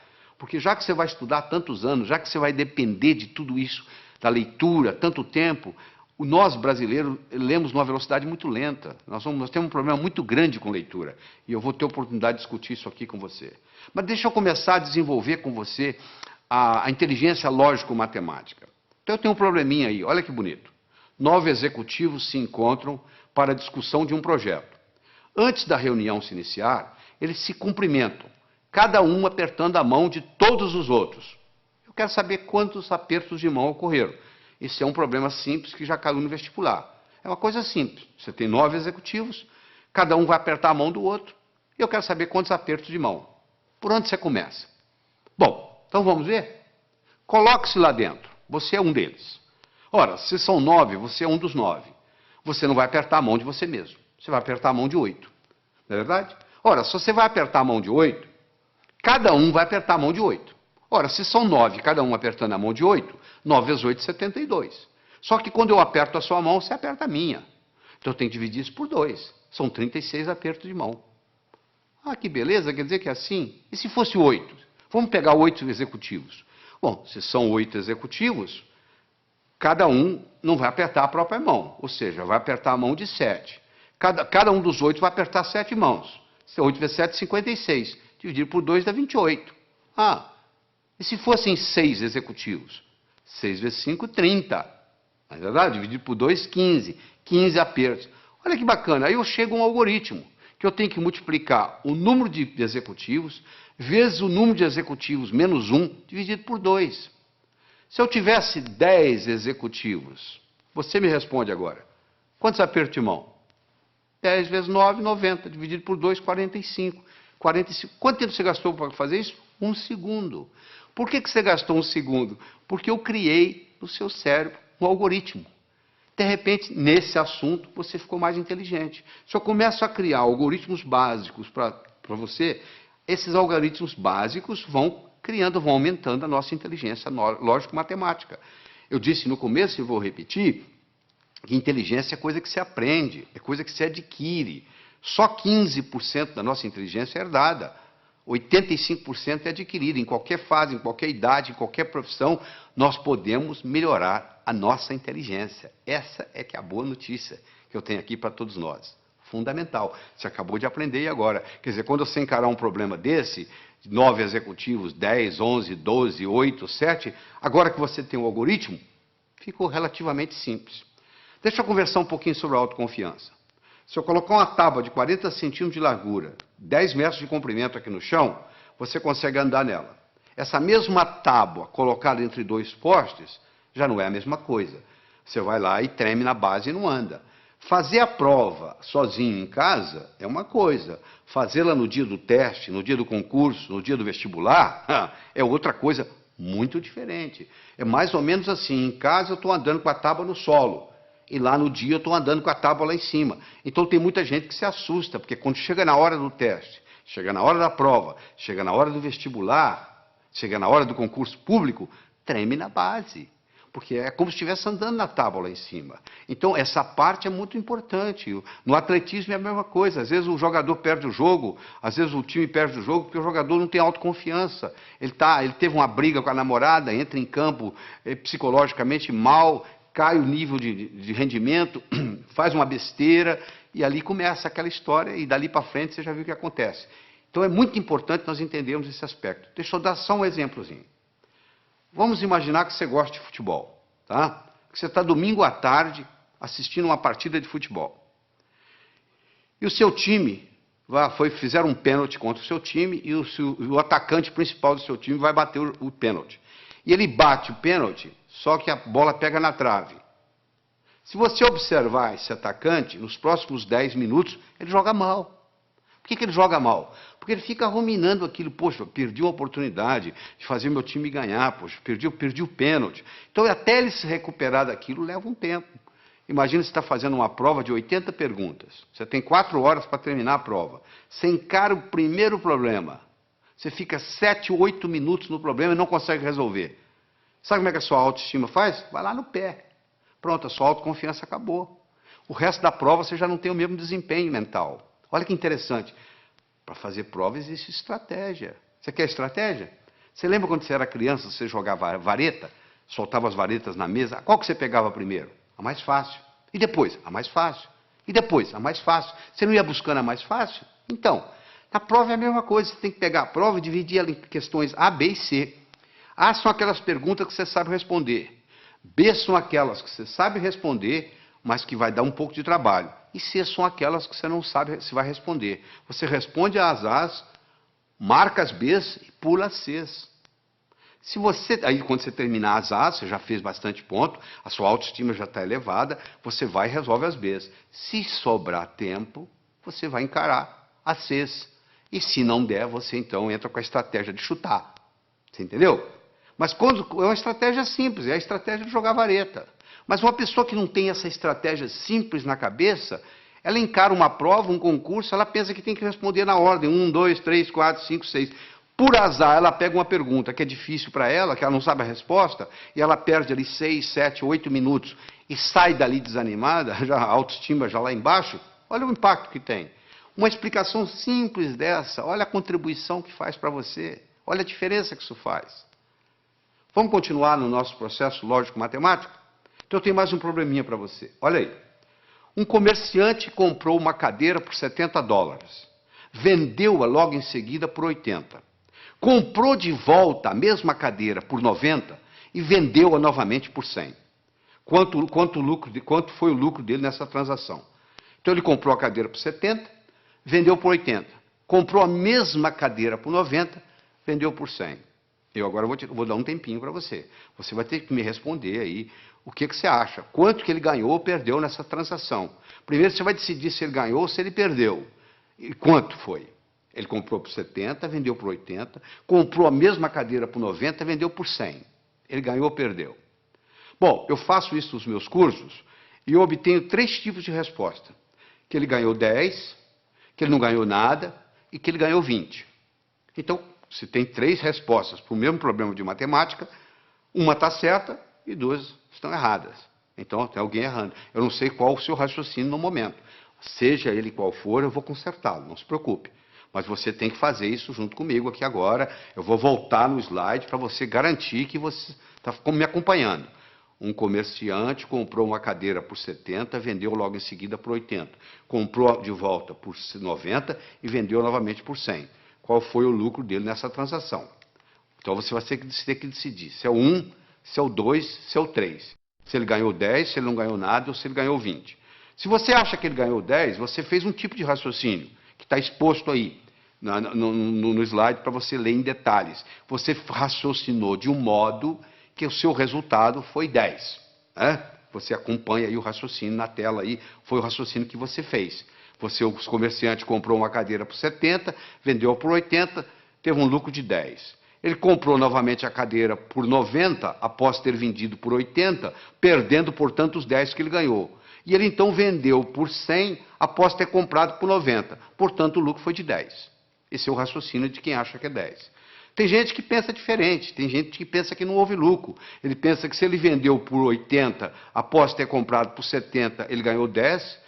Ele então perdeu 20, comprando-a de volta pelos 90, que originalmente ele tinha comprado por 70, ele perdeu 20. Ele então ganha 10 vendendo por 100, e, portanto, ele chega à conclusão que ele não ganhou nada. Então, esse é o que diz que ele não ganhou nada. E tem aquele seguinte, olha só. Se ele comprou a cadeira por 70 na primeira vez e comprou por 90 na segunda, ele desembolsou 160 no total, não foi?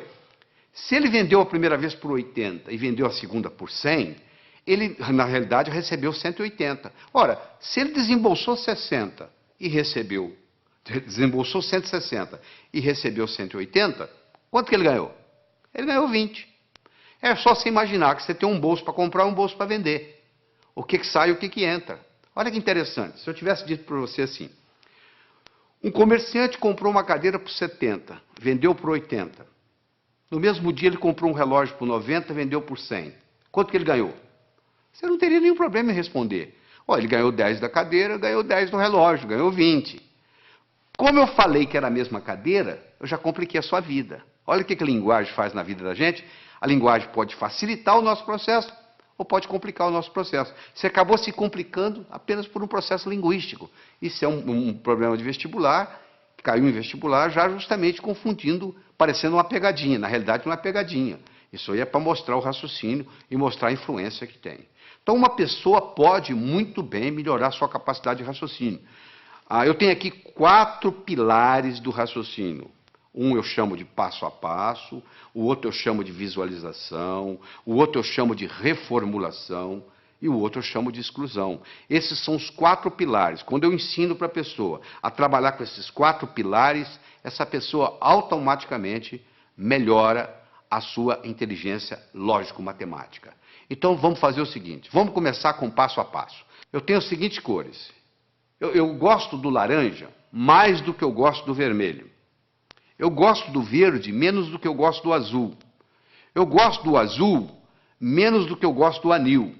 Eu gosto do vermelho menos do que eu gosto do violeta. Eu gosto do verde mais do que eu gosto do amarelo. Eu gosto do violeta mais do que eu gosto do anil. E eu gosto do laranja menos do que eu gosto do amarelo. Qual é a minha cor favorita?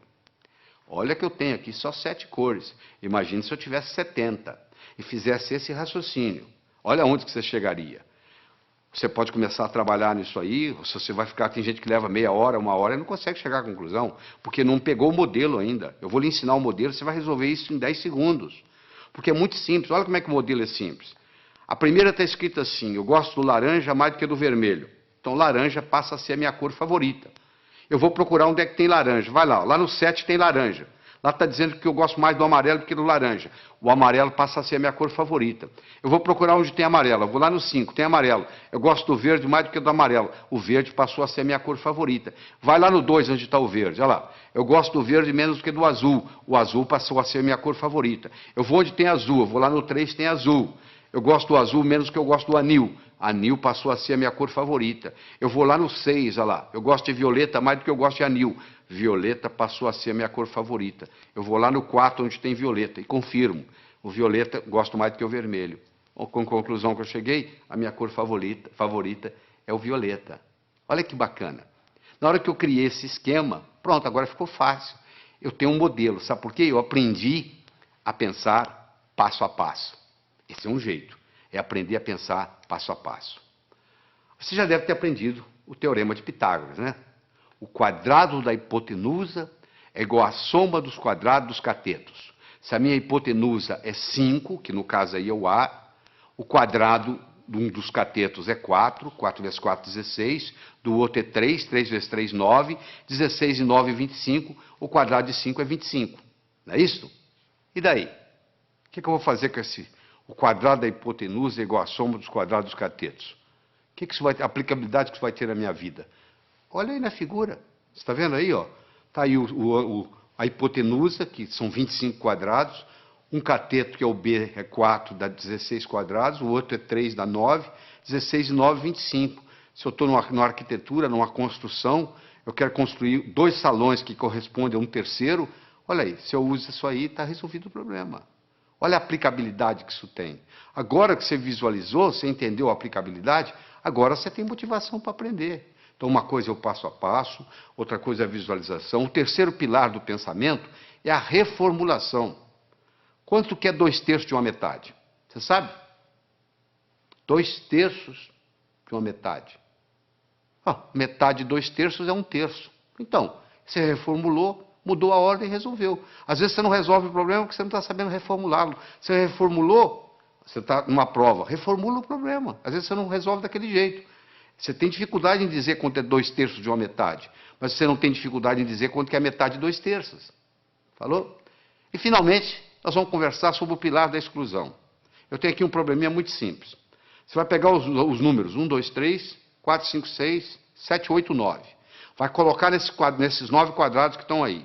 De tal forma que, se eu somar na horizontal, somar na vertical ou somar na diagonal, tem que dar 15. Não interessa como eu somar, tem que dar 15. Bom, poxa, complicado? Não, não é complicado. Quer ver como é simples? Primeiro, qual que é o quadrado mais importante? O do meio. Porque ele participa da vertical, ele participa da horizontal, ele participa da diagonal. Ele é o que mais participa de tudo. Então, se eu resolver esse problema aí, eu resolvo praticamente 90% do problema. Qual o número que eu vou colocar aí? Eu não posso colocar o 1. Porque se eu colocar o 1, vai ter um lugar que vai ter 2, 1 e 2, 3, para 15, 12. Eu não tenho 12.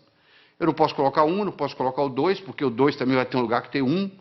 Eu não posso colocar o 3. Por que eu não posso colocar o 3? Porque se eu colocar o 3 aí, vai ter um lugar que tem 1. 3 e 1, 4. Para 15, 11. Eu não tenho 11. Eu não posso colocar o 4, porque se eu colocar o 4 aí, vai ter um lugar que vai ter 1. São 5. Para 15, 10. Eu não tenho 10. Eu posso colocar o 9? Não. Se eu colocar o 9 aí, tem um lugar que vai ter 8. 9 e 8, 17. Já passou de 15. E se eu colocar o 7? Também não pode. 9 e 7, 16. Já passou de 15. E se eu colocar o 6? 9 e 6, 15. O que sobra para o outro? Eu não tenho 0. Então eu vou excluindo, excluindo, excluindo, até eu chego à conclusão que só tem um número para colocar aí, é o 5. Aí na hora que eu coloquei o 5 aí, ó, a coisa fica muito simples. Você pode fazer você mesmo aí, você vai ver aí que se você somar na horizontal, somar na vertical, somar na diagonal, o resultado dá sempre 15. Eu comecei o problema, você fala, isso eu não consigo fazer. Não consegue não. É porque você não tinha parado para pensar no processo da exclusão. Agora você tem o pilar da exclusão, da visualização, da reformulação, do passo a passo, e aí o processo vai. Então nós já falamos, é importante você levar em consideração a motivação. Como é que você motiva? Você fica olhando a sua meta. E é uma coisa, gente, preparar para o vestibular, preparar para concurso, preparar para a vida, não é uma corrida de 100 metros. É uma maratona. Você conversa com um maratonista, a estratégia é bem diferente de correr 100 metros. Porque o maratonista, ele sabe que vai demorar a corrida. O corredor de 100 metros sabe que vai acabar logo. Eu acho que eu tenho que aprender para a vida. Eu tenho que manter isso na minha memória. E o que acontece com a maioria dos estudantes? Aprende, esquece, aprende, esquece, aprende, esquece. E diz assim, minha memória é ruim, a memória não serve para nada. Não é só a memória que é ruim, é porque você não sabe usar a sua memória. Deixa eu lhe ensinar 3 segredos. A memória gosta de movimento. Uma coisa é eu pensar num cachorro parado, outra coisa é pensar num cachorro correndo. É totalmente diferente. Aquelas memórias que você tem na sua mente, elas estão lá na forma de filmes e não na forma de slides. Se você memoriza coisa parada, você esquece. Se você memoriza em movimento, você vai se lembrar sempre. Segundo, existem estudos mostrando que o professor que trabalha com giz de 2 cores aumenta em 19% o desempenho da classe que ele está lecionando. Porque você usando mais de uma cor, você estimula outras áreas do cérebro. Se você trabalha só com preto e branco, você está trabalhando com a área esquerda, o seu hemisfério esquerdo do cérebro. Se você trabalha com colorido, outra cor qualquer, você está trabalhando com o lado direito. Então você procura estudar com a caneta de pelo menos 2 cores. Terceiro, você tem que exagerar. Uma coisa é você pensar num cachorro, outra coisa é você pensar num cachorro do tamanho de um elefante. Ora, se eu vou guardar uma fórmula de física, eu imagino a fórmula de física do tamanho de um prédio. Eu coloco ela na minha cor favorita e eu ponho ela piscando. Aquilo nunca mais sai da minha cabeça. Eu vou memorizar um telefone, eu imagino os números do tamanho de um prédio. Eu imagino os números coloridos, eu imagino os números piscando. Pronto, aquilo ali memoriza. Então não existe a história de memória ruim. Todos temos uma boa memória. Se você tem um carro novinho e você não sabe dirigi-lo, ele não vai ter nenhuma utilidade para você. Você não vai culpar o carro. É a sua habilidade de dirigir que tem que melhorar. A sua memória não tem problema nenhum. Só que você não sabe usá-la. Isso é diferente. Então ela gosta de movimento, ela gosta de cores, ela gosta de exagero, ela gosta de mnemônicos. Todos esses jovens, 18 jovens que eu estudei, que tiraram o primeiro lugar no vestibular, todos eles, sem exceção, trabalhavam com mnemônicos. Você quer ver um mnemônico simples? 30 dias tem abril, junho, setembro e novembro. De 28 só há 1, todos os demais 31. Pronto. Se o mês tem 30 ou tem 31 dias, está aí para você na tela aí, o mnemônico para você olhar. Então você tem que criar seus próprios mnemônicos, um jeito de você fazer para facilitar a sua memória. Todos os 18 jovens não só trabalhavam com mnemônicos, mas trabalhavam com fichas de revisão. Eles faziam verdadeiros baralhos, baralho de física, baralho de química, baralho de biologia, e eles iam colocando aquilo ali, fazendo toda noite antes de dormir, eles faziam uma revisão. A medicina mostra que os últimos 20 minutos, o que você vivencia nos últimos 20 minutos antes de dormir, rumina na sua cabeça a noite toda. Se você estuda o dia inteiro, vai assistir televisão e vai para a cama, o que vai ruminar não é o que você estudou durante o dia, é a televisão que você assistiu. Então você estuda o dia todo, vai, assista a sua televisão merecidamente, volta à mesa de estudos, estuda mais 10, 15 minutos, aí você vai para a cama, aí você vai passar no concurso, você vai passar no vestibular, porque você está ruminando a noite toda aqueles 15 minutos de revisão, e aí vem a hora da revisão. Você tem que ter como se fosse você vai ter que ter um fichário, como se fosse um baralho mesmo, um baralho de física, um baralho de química, um baralho de biologia, e você passa o olho ali, vai passando o olho. Repetição é a mãe do aprendizado, não é verdade? Como é que você aprendeu a andar? Você levantou, caiu, levantou, caiu, levantou, caiu, até que um dia você andou. Então é muito importante você entender isso. É muito importante você colocar ritmo e rima, é muito importante você... o contexto. É fundamental o contexto. Você não tem ideia do contexto. O contexto é assim, quer ver? Onde é que eu coloquei a chave? Onde é que eu coloquei aquela chave? Você não consegue se lembrar. Aí, de repente, você entra naquele quarto, coloquei ali, porque você entrou no contexto onde estava a chave. Ora, se eu estou lá na prova, eu estou tentando lembrar aquela fórmula de física, eu não consigo lembrar a fórmula de física, não consigo me lembrar, aí eu fecho os olhos, me transporto para a minha mesa de estudos, lá onde eu estudei aquela fórmula, de repente vem na cabeça. Isso é um truque espetacular para a memória. E outra coisa importante é a respiração ajudando na memorização. Nós desenvolvemos uma respiração que eu digo assim, inspire em 4, segure em 4, solte em 4. Por quê? Porque naquela posição que você fica para estudar ou para fazer prova, depois de um certo tempo, o oxigênio no seu cérebro começa a cair. E você sabe que o cérebro ele exige oxigênio e glicose para funcionar. São os dois combustíveis que o cérebro usa. Faltou oxigênio, o desempenho não é o mesmo. Faltou glicose, o desempenho não é o mesmo. Eu recomendo para as pessoas que vão fazer concurso, vão fazer vestibular, levar no bolso umas 3 ou 4 barrinhas de chocolate. A cada 40, 50 minutos dá uma parada, respira em 4, segura em 4, solta em 4, 4 vezes, reoxigena o cérebro, come a barrinha de chocolate, absorve a glicose, aí você abasteceu de novo para mais 40, 50 minutos. Isso faz a diferença, às vezes, entre passar e ter que fazer o cursinho no ano que vem, novamente. Deixa eu falar um pouquinho sobre leitura. 80% ou mais daquilo que você vai aprender na sua vida, você vai aprender através da leitura. Nós temos 3 tipos de leitura. Você faz a leitura do prazer, a leitura crítica e a leitura específica. Você vai procurar uma coisa específica e vai lá e pesquisa. O problema é que nós, brasileiros, temos uns vícios muito grandes com a leitura. Nós temos problema com a velocidade da leitura, temos problema com a compreensão e temos problema com a memorização. Essas 3 coisas estão juntas: velocidade, compreensão e memorização daquilo que lemos. Então, deixa eu mostrar uma coisa. Primeiro, a gente aprende a ler palavra por palavra, não é verdade? Nós aprendemos a ler palavra por palavra e aprendemos a ler em voz alta. Aí nós começamos a ler em voz alta e os nossos pais dizem assim, não, para, você já leu bastante, lê agora em voz baixa. Só que você diminui o som, mas continua lendo com a garganta. Esse fenômeno recebe o nome de subvocalização. Só que a nossa garganta não permite falar mais do que 180, 190 palavras por minuto. Se você lê com a garganta, e a maioria lê, porque se você colocar uma pessoa lendo em silêncio e colocar um eletrodo aqui na área da laringe, você vai perceber que à medida que ela vai lendo, ela vai ativando a laringe. Se você tem esse vício de subvocalização, você está limitado a 190 palavras por minuto. Olha que interessante. O nosso cérebro chega a pensar 1000 palavras por minuto. Se a nossa garganta só trabalha com 190 palavras por minuto, ou seja, se eu sou limitado a ler 190 palavras por minuto, e o meu cérebro é capaz de pensar 1000, eu passo a maior parte do tempo fazendo o quê? Divagando. Eu fico desatento. Por incrível que pareça, quando eu aumento a velocidade de leitura, eu aumento a minha capacidade de concentração. Existe um outro vício na leitura, que é o chamado de regressão. O meu olho está sempre voltando, está sempre voltando, está sempre voltando. E eu perco um tempo danado nisso. Esses processos, então, o palavra por palavra, o subvocalização, a regressão, são problemas que prejudicam intensamente a nossa velocidade de leitura. Então, eu vou recomendar a você aqui, para você pegar o jeito. É como andar de bicicleta, você tem que colocar a rodinha primeiro, você vai virar o livro de cabeça para baixo, e você vai ler com as mãos, usando a mão como orientação, e ler de cabeça para baixo. Só para você pegar o jeito, você pegar a mecânica, e no pegar a mecânica, aquilo faz uma diferença.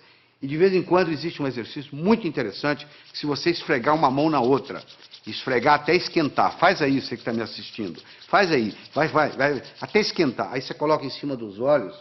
Na mesma hora você descansa o globo ocular. Faz isso umas 2 ou 3 vezes, que vai fazer uma diferença enorme na sua leitura. Outra coisa importante. Anote, não palavras, nem números. Anote ideias. E como é que você anota ideias? Com aquele disquinho quebrado que eu ensinei. O que estão querendo que eu aprenda desse material? O que estão querendo que aprenda desse material? Use mapas mentais. O que é mapa mental? É desenvolvido por um psicólogo britânico, Tony Buzan. Ele vai às escolas britânicas, pega o último aluno da sala, em 2 meses ele faz ser primeiro colocado, ele já fez isso várias vezes, provando que funciona. Ele mostra que o modo de você anotar usando o mapeamento mental, chamado mind map, o mapa mental, é o modo como o cérebro aprende. Isso alavanca tremendamente. Você dá uma olhada aí no slide que eu estou projetando, você vai ver como é que é o mapa mental, entra na internet, faz uma pesquisa de mind map, ou um mapeamento mental, e você vai aprender a fazer esse processo como se fossem árvores com seus galhos. É importante você fazer ficha de revisão, fundamental. Às vezes uma ficha de revisão, você pode colocar tudo que você precisa, todo o conhecimento, naquela ficha de revisão. E só de você bater o olho ali, aquilo vai reforçando, e geralmente você faz isso antes de dormir. Repetição é a mãe do aprendizado. Você aprendeu a andar como? Levantou, caiu, até que um dia você andou. Outra coisa importante, o aprendizado é mais eficaz quando ele é divertido. Você tem que se divertir. Você não pode estudar de mau humor. Você tem que substituir suas anotações lineares por mapas mentais. Você tem que procurar trabalhar com pelo menos 2 cores diferentes. Você tem que associar sempre a teoria à prática. Você tem que fazer períodos de estudo de no máximo 50 minutos, com mais ou menos 12 minutos de descanso. Depois de 50 minutos, o rendimento cerebral cai tremendamente, você continua a aprender, mas não retém. Faça resumo de ideias em fichas de revisão e revise-as diariamente. Todo esse processo está aí, ó. É você aprender a aprender. Isso é que é importante. É aprender a aprender. Isso é que interessa. Porque depois que você aprendeu a aprender, você se torna o capitão do seu navio, meu amigo. Você aí, o limite, o céu é o limite. Você não vai depender mais de ninguém. Eu acredito que você tenha que assistir esse material de novo, escutar com carinho, voltar nos problemas, para poder se reter isso aí. Você precisa mais de uma vez estar exposto a esse material. Você precisa de algumas horas de voo. Eu vou contar uma história e aqui vou terminar essa nossa participação aqui, tá bem? Diz que uma vez, numa noite fria de inverno, 2 pássaros estavam empoleirados no galho de uma árvore. Um gavião e um pombo. O gavião então perguntou para o pombo: seu pombo, quanto que pesa um floco de neve? O pombo, sem querer conversa, laconicamente responde: praticamente nada. O gavião então disse: pois é, no inverno passado, numa noite como essa, nevando como agora, eu não tinha o que fazer, nem com quem conversar, eu estava empoleirado num desses galhos aqui por perto, eu comecei a contar os flocos de neve que caiu no galho onde eu estava. Quando chegou em 2.515.223, o próximo floco que caiu, o galho quebrou. Quando o gavião terminou de contar para o pombo a história, o galho onde eles estavam empoleirados também quebrou. Quem sabe esse material que você está participando, que você vai reler, reestudar, reescutar, etc., talvez seja o próximo floco de neve que vai quebrar o seu galho para o resto da vida. Porque hoje, no mundo do conhecimento, antigamente, na época da terra, valia quem tinha terra. Na era industrial, valia quem tinha dinheiro. Hoje a moeda mudou e muita gente não se deu conta disso. A moeda hoje se chama conhecimento. Você é rico ou você é pobre em conhecimento. Então, você aprendendo a aprender, você alavanca a sua vida para poder adquirir mais conhecimento e, com isso, aumentar a sua riqueza. Evite o mal, faça o bem, viva a sua vida extraordinariamente. Tchau.